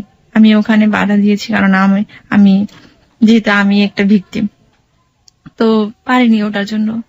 তো এখন ফাইনালি যেটা হলো সেটা হচ্ছে আমাদেরকে বুঝানো হলো, পুলিশটা আমাকে আর ওকে একটা রুমে নিয়ে গিয়ে বুঝালো যে দেখো, ও যদি না মানে তাহলে কিন্তু তোমারই সমস্যা হবে। আমার হাজবেন্ডকে বলতেছে তোমাকে কিন্তু নারী নির্যাতন মামলা অলরেডি কিন্তু দিতে চাচ্ছে, এখন দিলে তুমি জানো এখন কত বছরের জেল, তারপর রিমান্ডে নিয়ে যাবে, তোমাদের দুজনকে রিমান্ডে নিয়ে যাবে, তখন কি হবে। এখন তার সাথে একটা কাজ করো, তুমি ওকে ছেড়ে দাও, ও চলে যাক ওদের বাড়িতে, কোন রকমে একদিন সুযোগ বুঝেও পালিয়ে চলে আসবে, তখন আর কেউ আর ধরতে পারবে না, এরকম ভাবে। কিন্তু আমি কিছুতেই মানতেছি না এটা, কারণ আমি জানি বাড়িতে গেলে আমার কি অবস্থা হবে, আমি জানি সেটা। আমি বারবার বলতেছি না, ওখানে গেলে আমাকে নিলামে দিবে, ওখানে গেলে আমাকে এরকম বয়স্ক মানুষের সাথে বিয়ে দিবে, আমি জানি আমাকে মেরে ফেলবে, ওখানে এমনও হতে পারে আমাকে জঙ্গলে দিবে। আমি এগুলো অনেক কান্না করছিলাম আর বলছিলাম এসব কথা। আমি তারপরে তখনও পর্যন্ত ওকে ধরে আছি, আমার লজ্জা ভীতি কিছু করতে। নিলাম শব্দটা নিয়ে আমার একটু বলা আছে, সেটা হচ্ছে নিলামে দেবে মানেটা কি, মানে এটা কি আপনাদের গোত্রেরই একটা নিয়ম বা এরকম কিছু একটা, যে বাঙালি কোনো ছেলেকে বিয়ে করলে এরকম? হ্যাঁ হ্যাঁ হ্যাঁ, ঠিক তাই। বাঙালি কোনো ছেলেকে বিয়ে করলে ওই মেয়েটাকে তো এমনিতেই, যদি ইনকেস যদি মেয়েটাকে ধরতে পারে, তখন সেক্ষেত্রে হয় কি, আমাদের কিছু বলতে চাচ্ছি না, এগুলো পলিটিক্যাল আছে তো, যার কারণে ওকে দেখা যায় যেটা আপনি চাবেন না সেটার বিষয়ে আমাদের কোনো জন্য নেই। তো নিলামে দেয় বলতে কি, সমাজের কাছে তুলে দেয়, তখন আর ফ্যামিলির কাছে আর থাকে না ব্যাপারটা। ফ্যামিলি চাইলেও আর কোনো কিছু করতে পারে না, সমাজ যা বলে তাই। এমনও হতে পারে বয়স্ক একটা লোকের সাথে মেয়েটাকে বিয়ে দিচ্ছে, এমনও হতে পারে তাকে একটা রাখাল কিংবা রিক্সাওয়ালার সাথে বিয়ে দিচ্ছে, তাকে সাথেই থাকতে হবে। আর এমনও হতে পারে মেয়েটাকে জঙ্গলে পাঠিয়ে দিচ্ছে, এরকম আমাদের রিলেশন আছে ওরকম। তো যাই হোক, আমি বারবার এটা বলতেছি আমি পারবো না, আমি কোনোদিনও যাবো না, আমি মরে যাবো, আমি যাবো না। তারপর ও আমাকে বোঝালো জান তুমি যাও। এখানে একটা কথা বলে রাখি, আমি ওকে জান ছাড়া আমি কিন্তু কোনোদিন ওর নাম বলি না। তারপর ও আমাকে বলে যান, ঠিক আছে। তারপর আমি বলছি জান আমি তোমাকে ছাড়া আমি কিভাবে থাকবো, আমি কোনোদিন পারবো না, আমি যাবো না, আমাকে মেরে ফেলবে, তুমি তো জানো সবকিছু। তারপর সে বলতেছে জান তুমি যাও, আমি তোমাকে নিয়ে আসবো, যেভাবেই হোক, 1 মাস হোক 2 মাস হোক, তুমি মোবাইলটা রাখো। ওর 2টা মোবাইল ছিল, একটা মোবাইল আমাকে চুরি করে দিছে, আমি মোবাইলটা কোন রকমে আমি একটা করে রাখলাম। এর মধ্যে কিন্তু আমাদেরকে সবাই যে যার মতো করে ভিডিও করতেছে, হ্যান ত্যান করতেছে, কত কিছু করে। মানে ওই সময়টাতে ভিডিও করছে, হ্যাঁ ভিডিও করছে অনেকেই। আপনার যে ছেলেগুলোর কথা আপনি বলছেন, আপনার কমিউনিটির বিভিন্ন ছেলেরা এগুলো ভিডিও করতেছে, আপনাদের যে টর্চার গুলো হচ্ছে ভিডিও করছে। হ্যাঁ ওকে, আমাকে ওখানে অনেক মারছে, ওকেও মারছে। তারপর পরে ওখান থেকে বের হলাম, অনেক কাঁদতেছি আমি জানি আমার কপালে কি আছে, কিন্তু জানি না ওর তখনকার ফিলিংসটা কেমন ছিল আমি এটা জানি না। আমার ফিলিংসটা ছিল এটাই যে আমি ওকে হারালাম, আমার জীবন থেকে আমি হারালাম। তো গেট থেকে বের হওয়ার সময় ওকে পুলিশে নিয়ে যাচ্ছে, আমাকে আমার মা বাবা আমার আত্মীয় স্বজন আমাকে ধরে রাখছে, আমার মা এমন ভাবে ধরে রাখছে আমি মনে আসামি। পরে ওকে ওরকম ভাবে আমি বললাম যে জান আমি যাচ্ছি, আমি জানি তোমার সাথে আমার আর কোনোদিন দেখা হবে না আর এই জীবনে, তুমি ভালো থেকো, এটা শুধু বলছিলাম। কান্না করছিলাম। পরে ওকে নিয়ে গেল থানায়। আমি থানায় নাকি কোথায় নিয়ে গেলো জানি না, থানায় মনে হয় নিয়ে গেছে। পরে আমাকে হোস্টেলে নিয়ে আসলো। হোস্টেলে আসার পরে আমার মা অনেক মারছে আমাকে, ও যে অনেক মারছে, চুল ধরে এসেছে। পরে একটা পর্যায়ে আমি সেন্সলেস হয়ে গেলাম ওখানে। সেন্সলেস হওয়ার পরে আবার সেন্স ফিরে আসলো, দেখলাম যে হোস্টেলে অনেক জোরো সোরো হয়ে আছে। ওর মধ্যেও আমি ওর সাথে মানে যোগাযোগ করতে চাচ্ছিলাম, কিন্তু পারতেছিলাম না, কারণ আমার কাছে ফোন টোন কিছুই ছিল না। পরে আমি জানি, পরে ওখান থেকে সার্টিফিকেট সবকিছু নিয়ে বের হলাম। বের করা হলো আমাকে, একসাথে রিক্সায় উঠলাম, কাকা, আমি আর আমার মা। আমাকে এমন ভাবে ধরে রাখছে যেন আমি রিক্সা থেকে যেন পড়তে না পারে। আমি বারবার চাচ্ছিলাম যে আমি মরে যাব। রাস্তায় অনেক বড় বড় ট্রাক গাড়ি যাচ্ছে, তো ওখানে আমি পড়ে যেতে চাচ্ছিলাম, মানে আমি নিজে থেকেই আমি বাঁচবো না আর এরকম। তো আমাকে এমন ভাবে ধরছে যে যেন আমি পড়তে না পারি এরকম। পরে বাসায় নিয়ে যাওয়ার পর বাসায় নিয়ে যাওয়ার পরে আমি শুধু কান্না করতেছি। আমাদের অনেক লোকজন আসছে, ওখানে আমাকে অনেক কিছুই বলতেছে যে এত শিক্ষিত একটা মেয়ে, এত মেয়ে কিভাবে এই কাজটা করতে পারলো, এটা তো সম্ভব না, ওকে তো এর চেয়ে আরো বেশি করা উচিত। আচ্ছা, আমি আরেকটা কথা বলতে ভুলে গেছি, সেটা হচ্ছে ওই সালিশ কেন্দ্রে যখন ছিলাম তখন একটা অঙ্গীকার পত্র দিতে হয়েছিল। সেটা হচ্ছে আমার মা বাবারও অঙ্গীকার পত্র দিতে হয়েছে যে মেয়েকে যদি আমরা ঘরে নিয়ে যাই, বাড়িতে নিয়ে যাই, ওর উপর মানসিক বলেন শারীরিক বলেন কোন রকমের টর্চার করতে পারবো না। আর আমার হাজবেন্ডের ওর দিতে হয়েছিল হচ্ছে এরকম যে এই মেয়েটাকে ওর বাবা মার অমতে কিংবা ওর অমতে আমি আর কোনোদিন ওকে নিয়ে আসতে পারবো না, যদি নিয়ে আসি তাহলে আমার এ ধরনের সমস্যা হবে। সিগনেচার সবকিছু দিতে হয়েছে, আমারও দিতে হয়েছে, ওরও দিতে হয়েছে। কিন্তু এগুলো তো আর কে মানে, এসব কথা আর কে মানে, আমার বাবা মা তো মানেই নাই। এই যে অত্যাচার বলেন যেটা বলেন আর কি। কোন রকমে ওই কাজিনের বাসায় নিয়ে গেল, আমি কান্না করতেছি অনেক। আমি আমার মাকে বলতেছি, মা দেখো তোমার সাথে আমার একটা গোপন কথা আছে। তারপর মা বলেছে, কি কথা বলো, বলতেছে আমার সাথে কথাই বলতে যাচ্ছে না এরকম। তারপর আমি বললাম যে মা দেখো, আমি আমি আমি আমি যাব না, তুমি আমাকে নিয়ে কি করবা, আমি তো একদম নষ্ট হয়ে গেছি। বললাম যে আমার শরীর আমার গর্ভে ওর সন্তান বেবি আসছে। আমি তো, এটা কি সত্য ছিল? হ্যাঁ, এটা সত্য ছিল, কিন্তু তখনও পর্যন্ত আমি জানতাম না আর কি যে আমার একটা ছিল আর কি। আমি বলেছিলাম এই কারণে যে আমি রেহাই পাই, তারপরও যেন আমাকে যেন তারপরও মা এটলিস্ট মেয়ে তো এরকম ভাবে যেন আমাকে করে। মানে আপনি এটা বলেছিলেন কিন্তু আপনি নিশ্চিত ছিলেন না, পরবর্তীতে সত্যই ছিল? পরবর্তীতে সত্যই ছিল। পরে ওভাবে আমাকে নিয়ে গেল। ওটা শোনার পর তো আরো বেশি ক্রেজি হয়ে গেল আমার উপর, না এই রক্তকে জীবনীও আমরা নিব না এরকম ভাবে আর কি, প্রয়োজনে আমার মেরে ফেলবে এই অবস্থা। পরে বাড়িতে নিয়ে গেল, বাড়িতে সারা রাত পাহারা দিয়ে নিয়ে গেল, পুলিশ পাহারা দিয়ে যেন ও কোনো সমস্যা কোনো করতে না পারে এরকম পাহারা দিয়ে নিয়ে যাওয়ার পরে এমনও চেষ্টা করেছি আমি, জানলা খোলা ছিল, জানলা দিয়ে আমি বাস থেকে আমি লাফ দিতে চেয়েছিলাম যাওয়ার সময়, এরকম এমনও চেষ্টা করেছি, কিন্তু ওটা পারি নাই। আমার পিসিমা সব সময় আমার সাথে একদমই টোটালি চোখের পাতা এক করে নাই, সারা রাত ওই দিন আমাকে পাহারা দিচ্ছে, গাইড দিচ্ছে। পরে ওরকম ভাবে বাড়িতে নিয়ে গেল। সকাল হলো, প্রথমে কাকার বাসায় আমাকে অনেক অত্যাচার করা হলো, অনেক ভাত পর্যন্ত খেতে দেয় না, অনেক এমন ভাবে। তারপর আমার মা যখনই ওটা শুনতে পারলো যে আমি এরকম কনসিভ করেছি এই সেই, এগুলা বলতেছে তুই এরকম একটা পাপী মেয়ে, তোরে এই দুনিয়াতে রাখা উচিত না, তোরে আজকেই মেরে ফেলা উচিত, তোরে এরকম এইগুলা এই রক্তগুলা অজাতের রক্ত এনতেন এগুলো বলে বলে অনেক কিছু বকা দিচ্ছে আমাকে, অনেক কিছুই। মানে আমাকে গোসল করতে দিচ্ছে না, আমাকে ভাত খাইতে দিচ্ছে না, আমি কি অবস্থার মধ্যে মার তার, আমার চুল টুল একদম এলোমেলো সব, অনেক কিছু এই অবস্থা, কাপড় চোপড় ছিঁড়া। এর মধ্যে বাথরুমে গেলাম, বাথরুমে গেলেও সাথে সাথে একজন যাবে এই অবস্থা, যেন আমি ওরা ধারণা করেছিল যে আমার কাছে ফোন আছে কিনা, ফোন আছে, বাট আমি বডি চেক করতে দিই না ওদেরকে, যার কারণে ওরা আমার কাছে মোবাইল যে ছিল সেটা ওরা ধরতে পারেনি। তো এর মধ্যে বাথরুমে গিয়ে আমি ওর সাথে ফিস করে কথা বলতাম, মেসেজ দিতাম এরকম ভাবে, কিন্তু ফোনটা তো হ্যাম্পার হচ্ছিল, যে পানি হচ্ছিল, ভিজে যাচ্ছিল, তার কারণে। তারপর ওভাবে আমাকে বাড়িতে নিয়ে গেল। প্রথমে তো কাকার বাসা থেকে রাত্রে আমাকে বাড়িতে নিয়ে গেল, যেন এলাকার তো জানাজানি হয়ে গেছে। বাড়িতে নিয়ে যাওয়ার পরে আমাকে অনেক মারলো, কাকাই মারছে আমাকে, মা মারছে। পরে এভাবে আমার বন্দি জীবন শুরু হলো, প্রায় 7 মাস ছিলাম বন্দি একদম পৃথিবীর থেকে বাইরে, গৃহবন্দী যেটা বলে। এর মধ্যে ওর সাথে আমার যোগাযোগ হতো, ফোনে যোগাযোগ হতো, টাইম টু টাইম সবকিছুই বলতাম, ও ও জানার চেষ্টা করতো সবকিছুই। এর মধ্যে ফোনটা আবার নষ্ট হয়ে গেল, পানি যেহেতু ভিজে গেছে, ডিসপ্লে নষ্ট হয়ে গেল। তারপর কিভাবে কি করা যায়, এখন আমি কি করব, আমাকে সাহায্য করার তো কেউ নাই, আমাকে কে করবে। এর মধ্যে অবশ্যই আমি অনেকের হেল্প পেয়েছি, আমি বলতে চাচ্ছি না তাদের নাম, সমস্যা আছে এই জন্য। তো যাই হোক, ফাইনালি যেটা হলো, এখন আমার বেবিটাকে নষ্ট করাবে। আমি তো তখনও পর্যন্ত কিন্তু আমি শিওর ছিলাম না। যেদিন 1 মাস হওয়ার পরে আমার মা আমার জন্য একটা নিয়ে আসলো চেক করার জন্য আর কি। পরে দেখলো যে হ্যাঁ এটা সত্যি।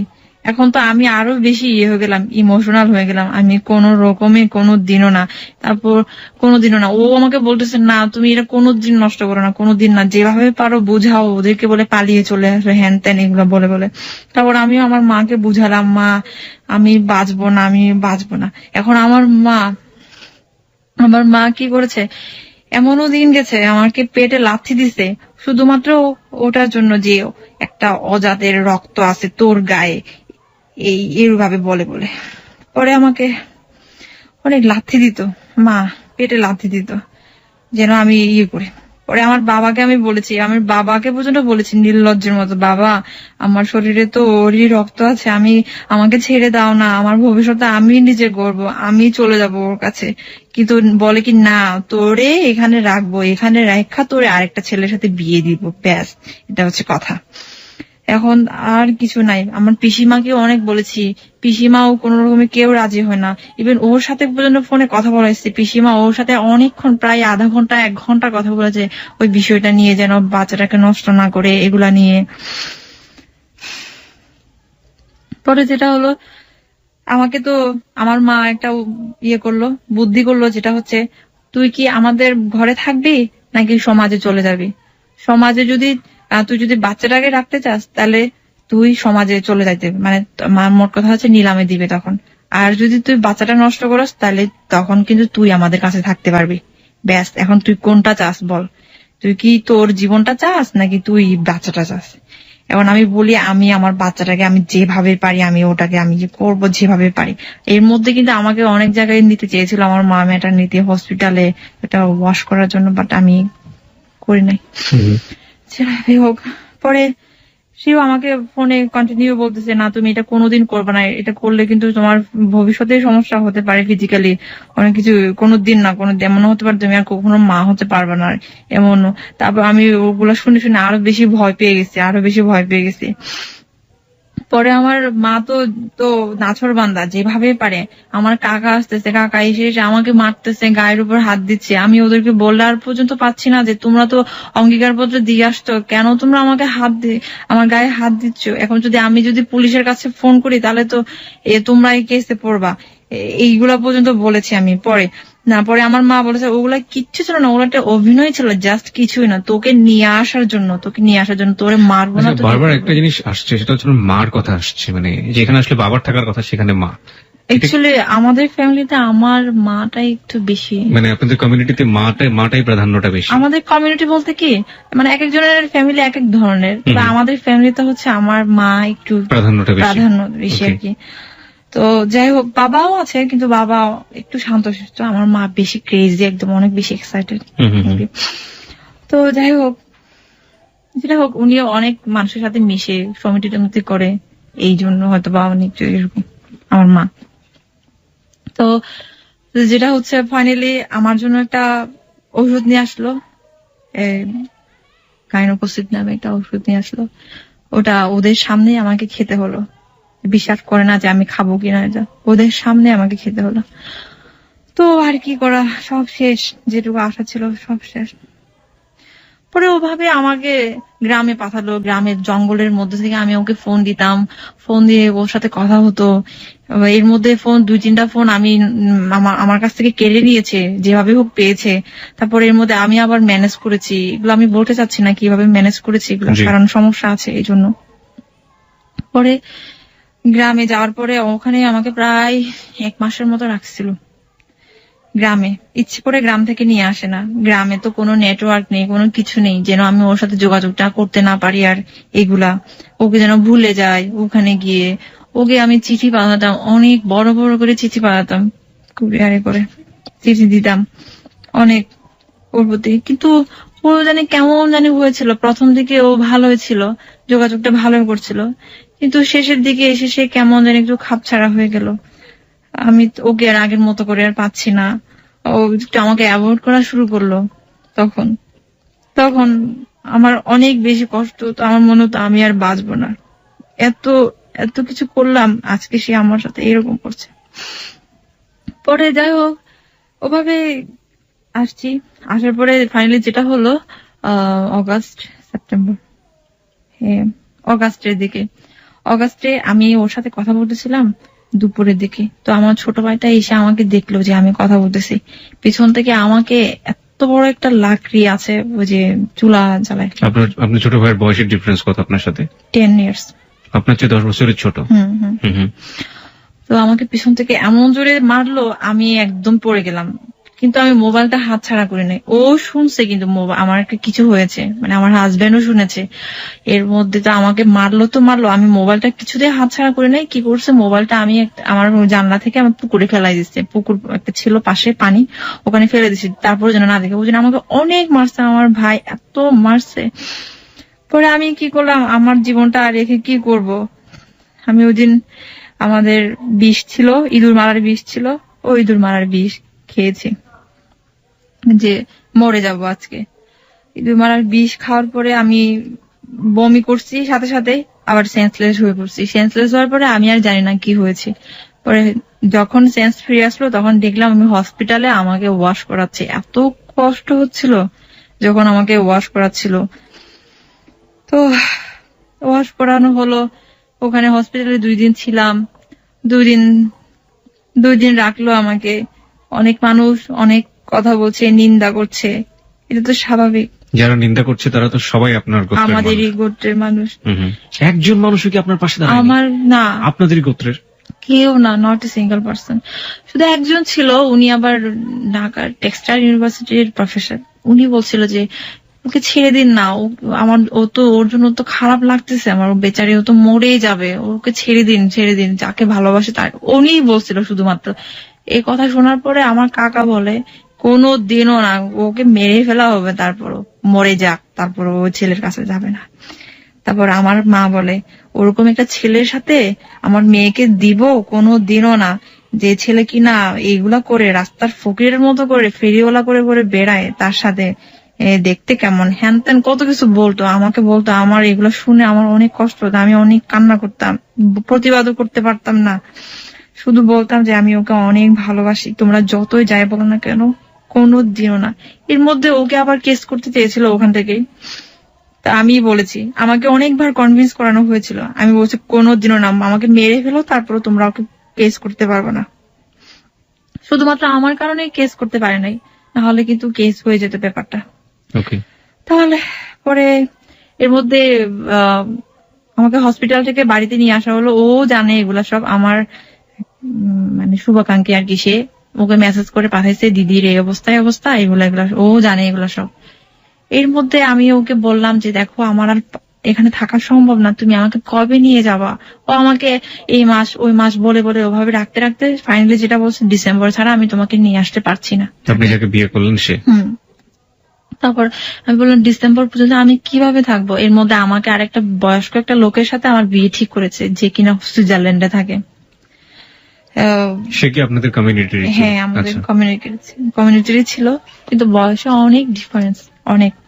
তো আমি তো ওইটা কিছুতেই মানতে পারছিলাম না। আমার এখন অক্টোবরের 5 তারিখে বিয়ের ডেট হয়েছিল আর কি। তো আমি এখান থেকে আমি কিভাবে পালিয়ে যাব, আমার কিভাবে, এখন ওর সাথে আমার আবার রিলেশনটা খারাপ হয়ে গিয়েছিল। ও চাচ্ছে না যে আমি ঢাকায় ব্যাক করিয়ে দাও, হয়তো বা কোনো কারণেই হোক চাচ্ছে না, পরে এভাবে হোক।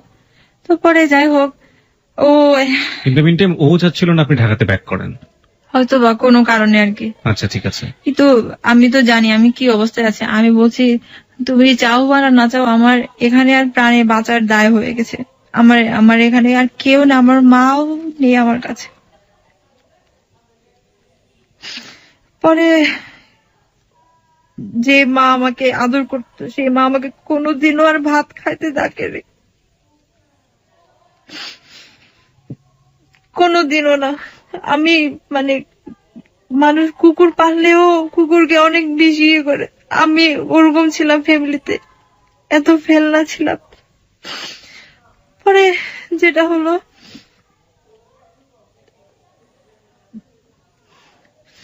ফাইনালি আমার একটা ফ্রেন্ডের মাধ্যমে, ঢাকারই ওই ফ্রেন্ডের মাধ্যমে আমি সবকিছু যোগাযোগ করলাম যে কিভাবে কি করব।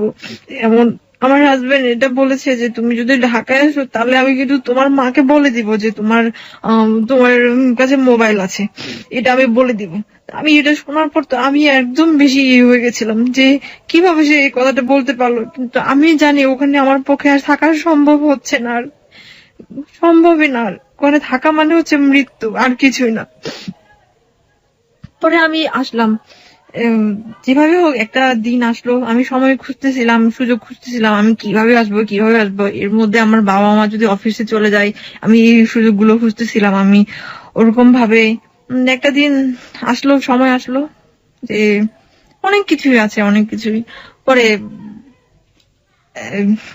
আমার কাছে একটা বোরকা ছিল, ওই বোরকাটা ম্যানেজ করেছে আর কি, যেভাবে হোক। আমি পরে আসলাম ঢাকায় যে আসতেছি, ওকে কিন্তু বলি নাই আমি ঢাকায় আসতেছি এটা, কারণ আমার মধ্যে ভয় ঢুকে গেছিল যে ও যেহেতু বলেই দিয়েছে, আমার মাকে সে বলে দেবে, তাহলে আমি ওকে আর কেন বলবো। আমি বলি নাই। কিন্তু আমি ঢাকায় আসছিলাম এ কারণে যে আমি ঢাকায় আসলে ওকে আমি পাবো, যেভাবে হোক ওকে আমি পাবো। আমি ওর সবকিছুই জানি, প্রয়োজনে আমি ওদের বাড়িতে যাব। এই জন্য আমি আসছিলাম। আমার এতটুকু বিশ্বাস ছিল যে আমি ঢাকায় আসলে ও আমাকে কোনোদিনও আমাকে ফেলে দিতে পারবে না, এতটুকু বিশ্বাস ছিল। হয়তোবা কোনো কারণে সে আমাকে অ্যাভয়েড করতেছিল, তখন ওর সমস্যা হচ্ছিল, এই জন্য এত বেশি। পরে ঢাকায় আসলাম, ঢাকায় আসার পরে একটা ফ্রেন্ডের বাসায় উঠলাম। ফ্রেন্ডের বাসায় কয়েকদিন থেকে ওকে আমি জানালাম যে আমি ঢাকায় আসছি, এইগুলা, তুমি আমার সাথে দেখা করো। This track was downloaded from FusionBD.com. তো ও আমার সাথে দেখা করতে গেল, যে আমি যে জায়গায় ছিলাম। দেখা করার পরে ওদিন প্রথম দেখা, অনেক কান্নাকাটি করলাম। ও আমাকে বললো, জান তুমি চলে যাও বাসায়, তুমি বাসায় চলে যাও। তখনও বলতেছে বাসায় চলে যাওয়ার জন্য, মানে আপনার খাগড়াছড়ির যে বাড়ি, সে বাড়িতে চলে যাওয়ার জন্য। হ্যাঁ, আমাকে বলে তুমি বাসায় চলে যাও। আমি বলছি তুমি কি বলো জান, আমি কিভাবে আসছি তুমি জানো? আমি মরণ মৃত্যুকে হাতে নিয়ে আসছি। যদি আমাকে কেউ ধরে ফেলতো, আমার ওদের মৃত্যু হতো, মেরে ফেলতো, আমাকে শুট করতে পুরো এরকম। তো এরকমই ছিল, কারণ আমাদের ওখানে তো এরকমই হয়। পরে বলতেছে, না তুমি চলে যাও প্লিজ, আমি এস্টাবলিশ হলে আমি তোমাকে নিয়ে আসবো, আমি এই সমস্যার মধ্যে আছি, দেখো এই সমস্যা। আমি বলছি, দেখো জান, তুমি, আমারও তো যোগ্যতা আছে, আমি আমার যোগ্যতা নিয়ে আমি চাকরি করবো, তুমি আমাদের কোনো সমস্যা হবে না। আমি ওকে বললাম, আমি তো তোমারই বউ, তোমারই বিয়ে করাবো, তুমি কেন এরকম করছো, কেন তুমি এমন করছো? আমি ওকে অন্যরকম, মানে আমি চিনতেই পারছিলাম না, ও কেমন জানে হয়ে গেল। পরে আমি আমার বান্ধবীকে বললাম, দেখ এই অবস্থা, যার জন্য আসলাম সে আজকে এই অবস্থা, এই বলছে, কি করব আমি এখন? আমার বান্ধবী বলতেছে, তোরে তো আমার বাসায় রাখাও এখন মুশকিল হয়ে গেছে, কারণ তোর বাবা মা যে কোনো মুহূর্তে তোরে এখন থানায় কেস করছে, জিডি করছে যেহেতু, তাহলে তো তোরে যে কোনো মুহূর্তে আমরাও বিপদে পড়বো, তোরে রাখা এখানে তো সমস্যা। এখন এর মধ্যে আমাকে আবার কিছু পরামর্শ দিল, সেটা হচ্ছে যে তুই রিলিজিয়নটা চেঞ্জ করে ফেল, এই অমুক রিলিজিয়নে আয়। মানে আপনি যে রিলিজিয়নটা আপনার হাজবেন্ডের জন্য চেঞ্জ করলেন, সেটা চেঞ্জ করে অন্য একটা রিলিজিয়নে যেতে, অন্য আরেকটা রিলিজিয়নে যেতে বলতেছে। তো যেটা বাংলাদেশে মানে সংখ্যাগরিষ্ঠ আর কি। হ্যাঁ, তো আমি ভাবছি, না আমি কিভাবে করবো, আমি এটা কোনোদিন না। তারপর অনেক আমাকে মেন্টালি যেটা বলে একদম ওয়াশ করে ফেললো, যে হ্যাঁ না এরকম হবে। আরো কিছু ভাইয়া ছিল, ওরাও আমাকে করছে, ইনফ্লুয়েন্স করেছে যে হ্যাঁ ওকে এখানে রাখা যাবে না, ওকে রাখলে আমরাই বিপদে পড়বো, পুলিশ টুলিশ নিয়ে এসে আমরাই বিপদে পড়বো, এরকম ভাবে নয় ওকে এটা করতে হবে নয় ওকে এটা করতে হবে। তা আমি তখন ওকে বললাম যে দেখো জান, আমাকে তো এরকম করতে বলতেছে, আমি কি করব, তুমি তো আমাকে নিয়েও যাচ্ছ না, তাহলে আমাকে যদি নিয়ে যায়। তারপর সে তখন আমাকে তেমন একটা কিছুই বলে নাই, কিছু বলে না। পরে আমি সিদ্ধান্ত নিলাম আমি আর কি করব, আমার কিচ্ছু করার বাকি নেই, এখন আমাকে বাঁচতে হবে, আমার কোথায় যাব আমি এখন। আমি পরে রিলিজন চেঞ্জ করার জন্য আমি সবকিছু এগ্রি হলাম। তবে ওখানে একটা ভাইয়া ছিল, ওই ভাইয়াটা সবকিছু একটা উকিলের সাথে কথা টথা বলে হ্যান ত্যান কত কিছু সব পেপারস রেডি করছে, এবং ওনার সাথেও গিয়েছি আমি কোর্টে, যাওয়ার পরে সিগনেচারও করেছি, কিন্তু ওই দিন ম্যাজিস্ট্রেটটা অ্যাবসেন্ট ছিল, যার কারণে আর ওটা হয়নি। তো ওই দিন আবার আমার হাজবেন্ড ওখানে গিয়েছে আমার বান্ধবীর সাথে অনেকক্ষণ কথা বলেছে এই বিষয়গুলো নিয়ে। ওরও অনেক মন খারাপ ছিল, আসার সময় ফোনে কথা হয়েছে, ফোনে আমি কান্না করতেছি, বারবার ও ফোন দিচ্ছে, কাঁদতেছি, কথা বলতেছি। বলছে জান তুমি এই কাজটা করলা, এই কাজটা যদি করো তোমার সাথে আমার আর কোনোদিন দেখা হবে না, কোনোদিন মিলন হবে না, যেটুকু মিলন হওয়ার কথা ছিল সেটাও আর হবে না। আমি বলছি এগুলো তো তোমার জন্যই হচ্ছে, তুমি কেন আমাকে তুমি নিয়ে যাচ্ছ না, আমি তোমার জন্যই আসছি। পরে বলতেছে তুমি এটা করো না, আমি তোমাকে নিয়ে যাব, যেভাবে আমি তোমাকে নিয়ে যাব। এটা বলার পরে আমি আর একটু মনে একটু আশ্বাস পেলাম। তাহলে আমি আমার বান্ধবীকে বললাম আমি যেটা করেছি আমি এটা আর করতে পারবো না, এখানেই শেষ। আবার এখন আমার বান্ধবী আমার উপর খেপে গেছে, যেহেতু আমি ওর বাসায় এতদিন ছিলাম। এখন বলতেছে তুই পৃথিবী একদিকে তোর জামাই একদিকে, তুই কি করতেছস, তুই তোর জামাইটারে বেছে নিতেছ। আমি বলছি অবশ্যই আমি আমার জামাইয়ের জন্য আমি আসছি, এখন তুই যা বলিস না কেন। আমি এখন ওর সাথে আমার একটু সম্পর্কটা খারাপ হয়ে গেছিল, ফাইনালি সে যেটা করলো আমাকে আর ওর বাসায় রাখলো না। আর এখন আমার হাজবেন্ড একটা বাসা নিয়ে ওখানে আর একটা বাসায় রাখলো আমাকে। ফার্স্ট টাইম আপনারা একটা বাসা নিলেন এবং সে বাসাটায় উঠলেন। ওকে, সাবলেট আর কি, সাবলেটে। হ্যাঁ, পরে ওখান থেকে আমাদের সংসার শুরু হয়। এই তো কত সালে সংসারটা শুরু হলো? 2010 নভেম্বরে 26 তারিখ। তো ওভাবে এই তো সংসারটা যেরকম ভাবে চেয়েছিলাম আস্তে আস্তে হচ্ছে, এটা সেটা টুকিটাকি জিনিস কিনা শুরু করলাম, যেহেতু একটা তো এর মধ্যে ভালোই যাচ্ছিল, সবকিছুই ভালোই হচ্ছিল, সবকিছুই ও আসতেছে। কিন্তু ওর একটা সমস্যা ছিল, ওর ফ্যামিলিতে তো যেহেতু ও ডিসক্লোজ করে নাই ব্যাপারটা, ও যে বিয়ে করেছে এটা নিয়ে সমস্যা ছিল, যার কারণে সে আমার সাথে কন্টিনিউ থাকতে পারতো না আর কি। তো এরকম ভাবেই আসা যাওয়ার মধ্যে থাকতো। পরে আমি এর মধ্যে আমি একটা চাকরিতে জয়েন করলাম স্কুলে, ওটাও আরেকটা স্কুলে ছিল, স্কুলে জয়েন করলাম। এভাবেই চলতেছিল, ভালোই চলতেছিল। মাঝে আবার অনেক কিছু হলো, যে এভাবে আমার একটু জিদটা একটু বেশি ছিল আর কি, যে ও অনেক সময় ব্যস্ত থাকতো, আমি চাইতাম ও সবসময় আমার কাছে থাকুক, যেটা আমি একা সবসময় বাবা মা যতই আমাকে অত্যাচার করুক না কেন, ওদের কথা মনে পড়ে, কান্না করতাম সারাদিন, বাসায় একা একা থাকতাম। পরে আমার একটু জিদ বেশি ছিল, জিদটা এরকম ছিল যে ও যদি ব্যস্ত থাকতো, আমি ফোন দিলে রিসিভ না করলে আমি শুধু ফোন দিতেই থাকতাম। তো ওইগুলো পছন্দ করতো না, একদমই অপছন্দ করতো। তো এরকম ভাবে ও মাঝে মাঝে আমাকে করতো, ঝাড়ি টাড়ি দিত এমন। তো পরে যাই হোক, একদিন কি করলাম, সে আমার জন্য একটা জিনিস নিয়ে আসলো, একটা গিফট নিয়ে আসলো আর কি। একটা গিফট নিয়ে আসলো, ওই প্যাকেটটা ওদের এলাকারই একটা দোকানের প্যাকেট ছিল। তো আমার তো ওর কারো নাম্বার আমার কাছে ছিল না, যেটা আমার একটা আনসার্টেন একটা লাইফ, সে আমাকে আদৌ কি ওর বাড়িতে নিয়ে যাবে নাকি কি যাবে, আমার এগুলা নিয়ে একটু টেনশন ছিল আমার। সরি।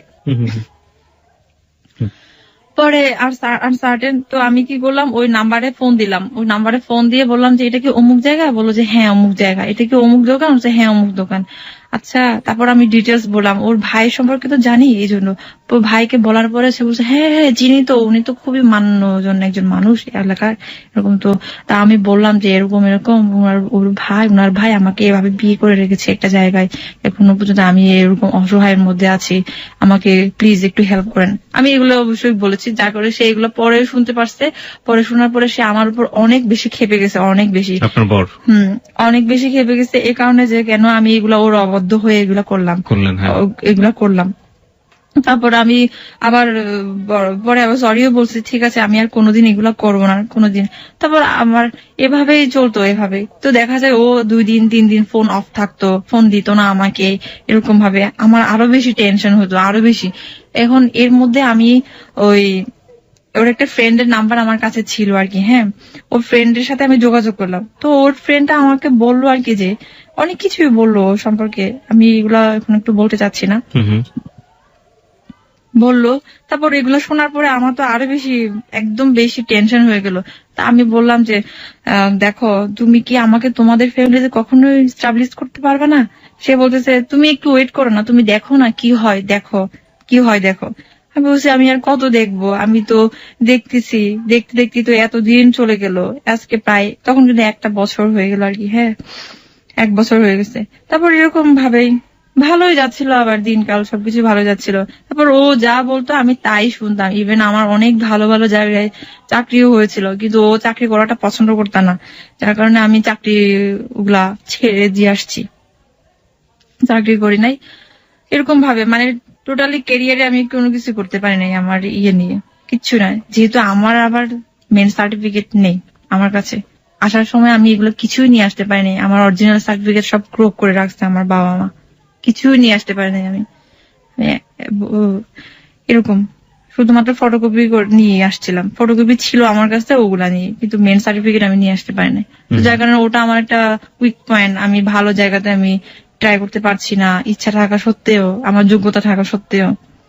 আবার এদিকে বাসা থেকেও বের হতে পারছি না, যদি কেউ না কেউ দেখে ফেলে আমাকে ধরে নিয়ে যাবে, আবার তখনও ওটা ছিল।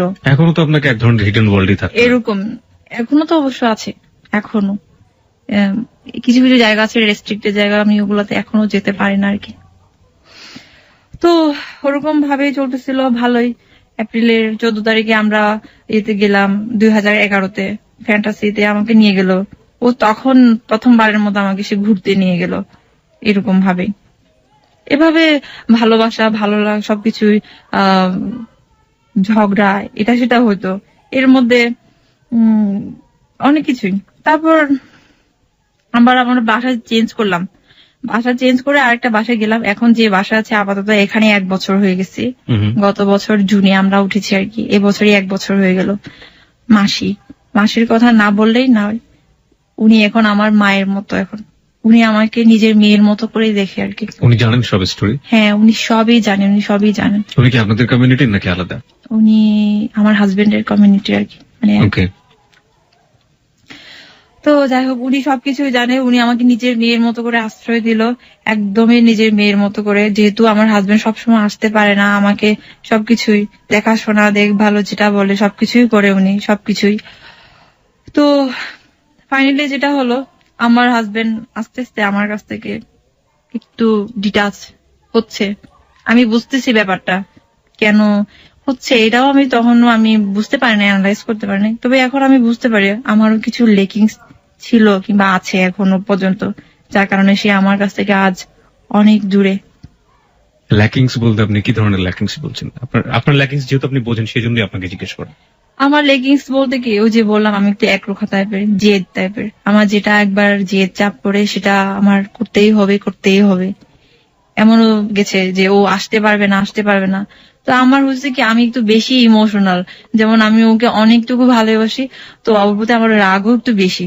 এমন হয়েছে যে ও যদি বলে যে আমি অমুক দিন আসবো, কিন্তু ও যদি আসতে না পারে, তখন আমার এত কষ্ট হয়, আমি মনে আমি দুনিয়াতে থাকবো না।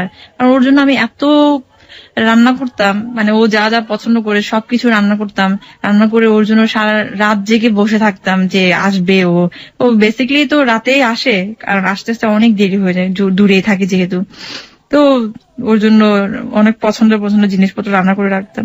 তো এইগুলা নিয়ে ওর সাথে মানে রাগ হতো, কেন তুমি আসবে না, তোমাকে আসতেই হবে, এরভাবে আসতেই হবে, তুমি আমাকে বোঝো না, এগুলা বলে বলে ও এগুলা একটু পছন্দ করে না। মানে আমি যে জোর করবো সে পছন্দ করে না, মানে সে জোর জিনিসটা মোটেই পছন্দ করে না। সে চায় হচ্ছে আমি কুল থাকবো, সে যা বলবে আমি তাই শুনবো, এটাই হচ্ছে কথা তার। তো আমি তো এতদিনই ওটাই করছিলাম, কিন্তু এখন বাধ্য হচ্ছি জোর করতে। তো যাই হোক, প্রথম দিকে আবার এর মধ্যে আবার গেল কোথাও সিলেটে গেছে, সিলেট গেছে কিন্তু আমাকে কোনো কিছু বলে যায়নি, মোবাইল বন্ধ, কিভাবে কি করবো আমি ওর সাথে যোগাযোগ করবো, মরে গেছে নাকি বেঁচে আছে। আমাকে একটা ইনফরমেশন একটু দেবেন যে ওর ফ্যামিলি কি এখন জানে যে আপনাকে সে বিয়ে করেছে, বা ওর ফ্যামিলির অবস্থাটা কি আপনি কিছু জানেন? ওর ফ্যামিলি এখন জানে, এই কয়েকদিনে জানে আর কি। কয়েকদিন মানে কতদিন আপনার ধারণার মধ্যে? 4-5 days ago। মাত্র 4-5 দিন আগে জেনেছে যে সে একটা ভিন্ন কমিউনিটির একটা মেয়েকে বিয়ে করেছে এবং সে মেয়েটা তাদের রিলিজিয়ন নিয়েছে। ওকে, তো আপনি কি জানেন যে 4-5 দিন জানার পরে ওকে মানে মেনে নিয়েছে, বা ওদের প্রতিক্রিয়াটা আসলে কি? অ্যাকচুয়ালি ওর সাথে আমার তো ডিটাচ হয়ে গেছে, যার কারণে সে তো আমাকে এত কিছু বলে না আর এখন। ডিটাচড মানে আপনি কি ধরনের ডিটাচ? ডিটাচ বলতে কি মেন্টালি ডিটাচ বলেন। তারপর ও আসে না, প্রায় আজকে 4 মাস হয়ে গেল আমার কাছে। 4 মাস যাবত আসেন আপনার কাছে? হ্যাঁ। কোথায় থাকে আপনি জানেন? কোথায় থাকে সেটাও জানি না। ঢাকায় থাকে এটা জানি, কিন্তু কোথায় থাকে আমাকে কোনো কিছুই বলে না। ফোনেও কথা বলে না, মানে খুব কম কথা বলে, খুব কম। অনেক ব্যস্ত থাকে, শুধু ব্যস্ততা দেখায়। তো এই তো এখন ওর ফ্যামিলি জানার পরও জানি না ওর ফ্যামিলির মধ্যে কি ধরনের প্রতিক্রিয়া হচ্ছে এখনো, কারণ সে তো আমাকে সবকিছু শেয়ার করে না, সবকিছু তো বলেও না। আমি যদি জিজ্ঞেস করি তখন বলে যে এগুলো তো শুনে লাভ কি, তোমার শুনে লাভ কি, এগুলা যা ক্ষতি করাচ্ছ ক্ষতি করেছো তুমি, আর কি ক্ষতি করবা, এটা বলে। কিন্তু আমি একটা জিনিস বুঝাতে পারলাম না যে আমি যা করেছি সব ওকে পাওয়ার জন্যই করেছি, ভালোবাসার, আর কিছুই না।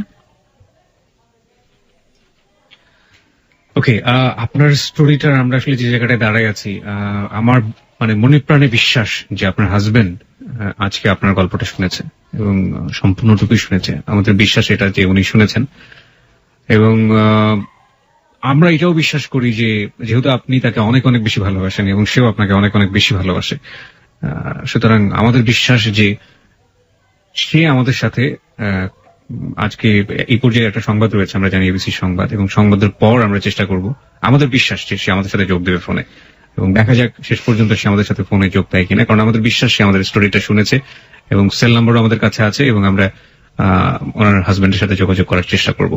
রিনি, আপনার জন্য একটা ঠিক খারাপ খবর জানি না ভালো খবর বলবো, সেটা হচ্ছে যে আপনার বরের সাথে তো স্টুডিওতে আসার আগেও আপনার কথা হয়েছে, এবং একটু আগেও আমরা কথা বললাম, কিন্তু সে এখন আমরা ফোনটা বন্ধ পাচ্ছি। আপনার কিছু বলার আছে? উই বিলিভ, আমরা বিশ্বাস করি যে আপনি বললে সে নিশ্চয়ই রেডিওতে কিছু শুনছে। হ্যাঁ, আমার একটাই কথা বলার আছে, সেটা হচ্ছে আমি ওকে অনেক ভালোবাসি, সবকিছু ছেড়ে তোমার জন্য চলে আসছি। আমার তো সবকিছুই করা শেষ, সবকিছুই করলাম, এখন একটাই বাকি আছে, মৃত্যু। এই মৃত্যুটাই যদি তোমাকে পাই তাহলে এটাই বরণ করবো আমি, কারণ এই পৃথিবীতে তুমি ছাড়া আমার আর কেউ নেই।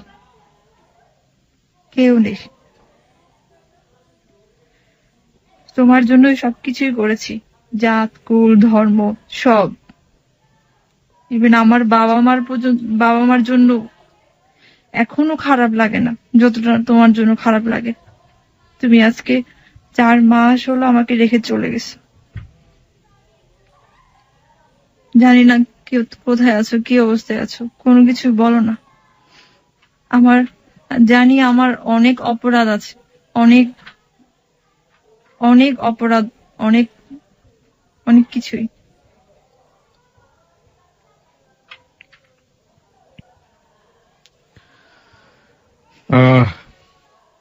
আমাদের অনুষ্ঠানের নিয়ম অনুযায়ী আমরা কখনো কোনো কিছু মন্তব্য করি না শেষে, এবং কাউকে কোনো ইন্সপায়ার করি না, কোনো অ্যাডভাইস দিই না, কোনো পরামর্শ দিই না। আমরা শুধু স্টোরি বলি, we are the story teller.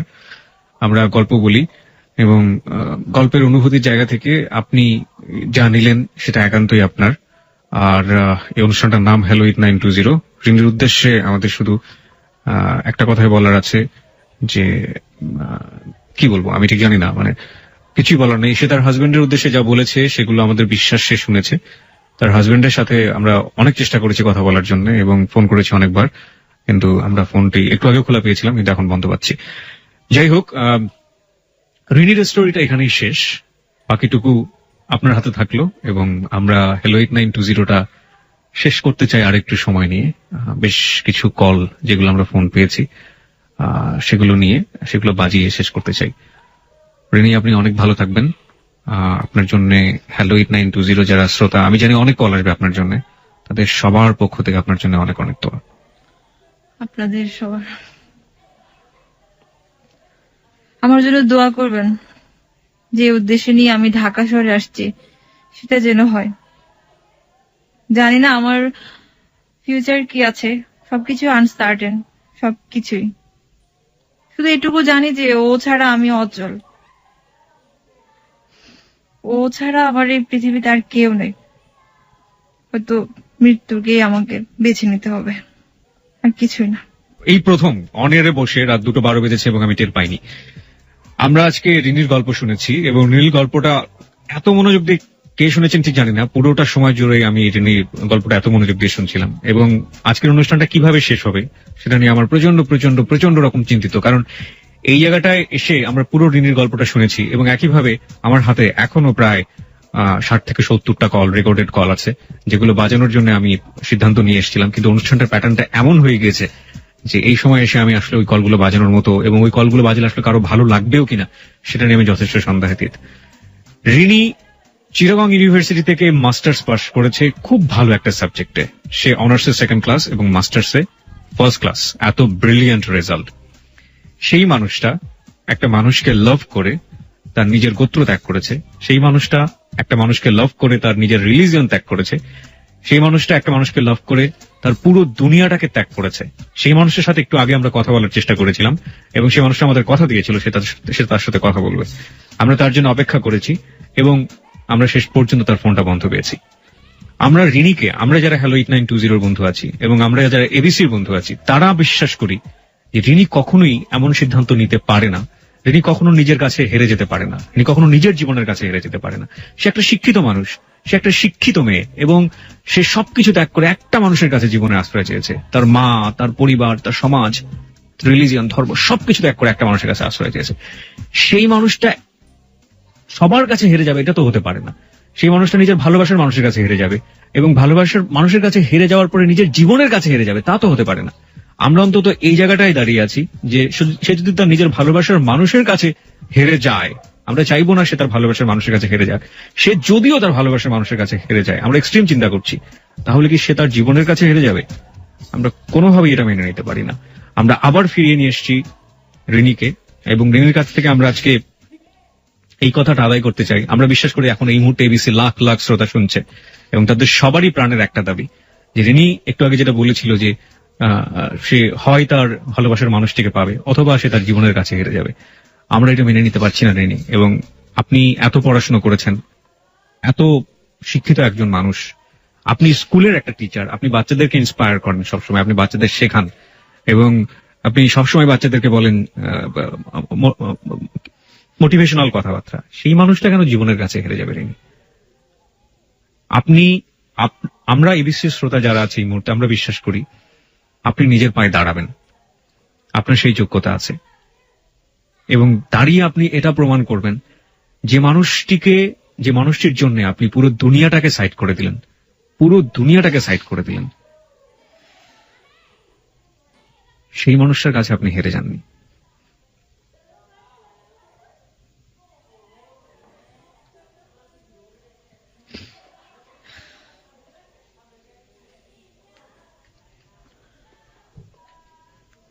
জানি না ভাইয়া, কি বলবো, আমার বলার মতো কোনো ভাষা নেই।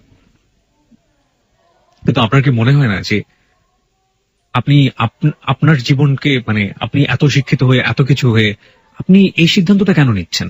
মানে আপনি তো অনেক কিছু করতে পারেন। আপনি যে মানুষটাকে ভালোবাসেন সেই মানুষটাকে পৃথিবীতে বেঁচে থেকে দেখেন যে এই মানুষটা, আপনি যদি সত্যিই তাকে অনেক বেশি ভালোবাসেন তাহলে আপনি তার কাছ থেকে কেন দূরে সরে যাওয়ার চিন্তা ভাবনা করছেন? আমার জীবনের কোনো মূল্য নেই ভাইয়া। কে বলেছে আপনার জীবনের মূল্য নেই? আমি অনেক দুঃখী একটা মানুষ। আমি জানি আমি আমার ফ্যামিলিতে কোনো দিন আর ব্যাক করতে পারবো না। যার জন্য এত কিছু করেছি সেও যদি আমার জীবনে না থাকে তাহলে আমার বেঁচে থাকাতে অনেক বড় দায়।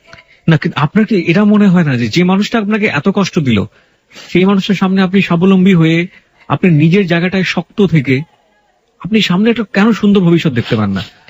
সেই মানুষটা যদি আপনার জীবনে নাই থাকে, তাহলে সেই মানুষটার জন্য কেন আপনি আপনার সুন্দর জীবনটাকে নষ্ট করে দেবেন? ভাই আমি একটা জায়গায় ধরা, আমার জীবনটা এখানেই থেমে গেছে। আমরা এটা বিশ্বাস করি না। আমি পারি না ভাই, আমি কোনো কিছু আমরা এটা বিশ্বাস করি না, এবং আমরা এটা মনে করি যে আপনি যদি সত্যি সত্যি বিশ্বাস করেন, আপনি আপনার মাথার মধ্যে কি এটা কাজ করে না যে আপনি যে মানুষটাকে এত ভালোবাসেন, সেই মানুষটা আপনাকে কোনো মূল্য দিচ্ছে না, এবং তার জন্য আপনি আপনার জীবনটাকে এভাবে দেখবেন? আমি জানি না ভাইয়া, আমি চাইবো আমার কাছে ফিরে আসুক। এবং আমরা চাই আপনি জীবনে আপনার নিজের পায়ে দাঁড়িয়ে শক্ত হাতে আপনার সময়টাকে ধরে আপনি তার জন্য অপেক্ষা করেন, সারাটা জীবন ধরে অপেক্ষা করেন। অপেক্ষার মধ্যেও তো এক ধরনের ভালো লাগা আছে। যদি যে মানুষটাকে ভালোবাসেন সে তার জন্য যদি অপেক্ষা করেন, সেটার মধ্যেও তো এক ধরনের ভালো লাগা আছে, এবং জীবনটাকে শেষ করে দিয়ে নিশ্চয়ই আপনি সেই ভালো লাগাকে ধরতে পারবেন না। আর আপনি এত শিক্ষিত একজন মানুষ, আপনি এত ব্রিলিয়ান্ট রেজাল্ট, আপনার এত এত এত ভালো ভালো ফ্রেন্ডের সাথে আপনি মিশেছেন, আপনি কেন জীবন নিয়ে এতটা ঠুনকো চিন্তা কেন করবেন? এখানে আমি একটা কথা বলি, আমার কারোর সাথে যোগাযোগ নেই ভাইয়া। আমার ইউনিভার্সিটির ফ্রেন্ড বলেন, কারোর সাথে সবকিছু, আমি সবার সাথে আমি ডিটাচ। মোট কথা আমি এখন এইভাবে হিডেন আছি আমি। ওর কাছে আসার পর থেকে আমার কারোর সাথে আমার যোগাযোগ নেই। ইভেন আমি যে একটা কিছু করব সেটা পর্যন্ত আমার আর কোনো কিছুই মাথার মধ্যে আর ঢুকে না। এখন আমি যে স্কুলটাতে জব করি ওটাতেও আমার সমস্যা হচ্ছে, কারণ মেন্টালি আমি অনেক বেশি সিক হয়ে গেছি, অনেক। কোনো কিছুতে কাজে মন বসাতে পারি না, বাসার মধ্যে সারাক্ষণ একা একা থাকি। যতক্ষণ থাকি ততক্ষণ ওইসব কথা মনে পড়ে, আগের দিনগুলোর কথা। কিভাবে আমি এইসব শাঁখা সিঁদুর আমি খুলবো আমি জানি না। ওর জন্যই তো সবকিছু।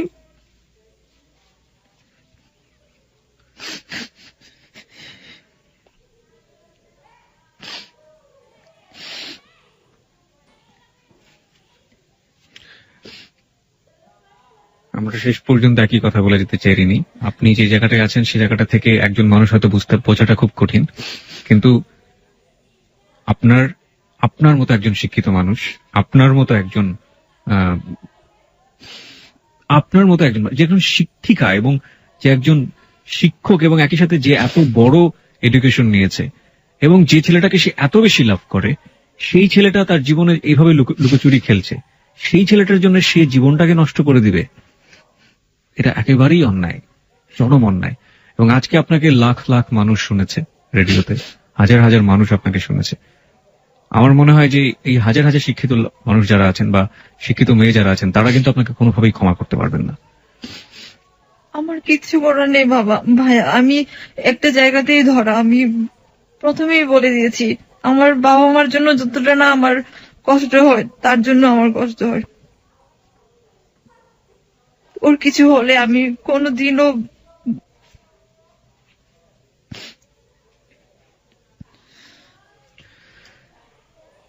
সবসময় আপনার সাথে যোগাযোগ থাকবে। আপনি অনেক ভালো থাকবেন। আমরা অনুষ্ঠানটা এখানেই শেষ করব, এবং শেষ মুহূর্ত পর্যন্ত আপনাকে আমার মনে হয় লক্ষ লক্ষ হৃদয়, লক্ষ লক্ষ হার্ট একটা কথাই বলবে যে আপনি নিজের পায়ে দাঁড়ান, আপনি একজন স্বাবলম্বী মানুষ হন, আপনি একজন স্বনির্ভর মানুষ হন, এবং আপনার যে পেশায় আপনি আছেন সেখানে আপনি অনেক ভালো করেন, এবং আপনি আপনার নিজের জীবনের প্রতি কোনো অবিচার করেন না।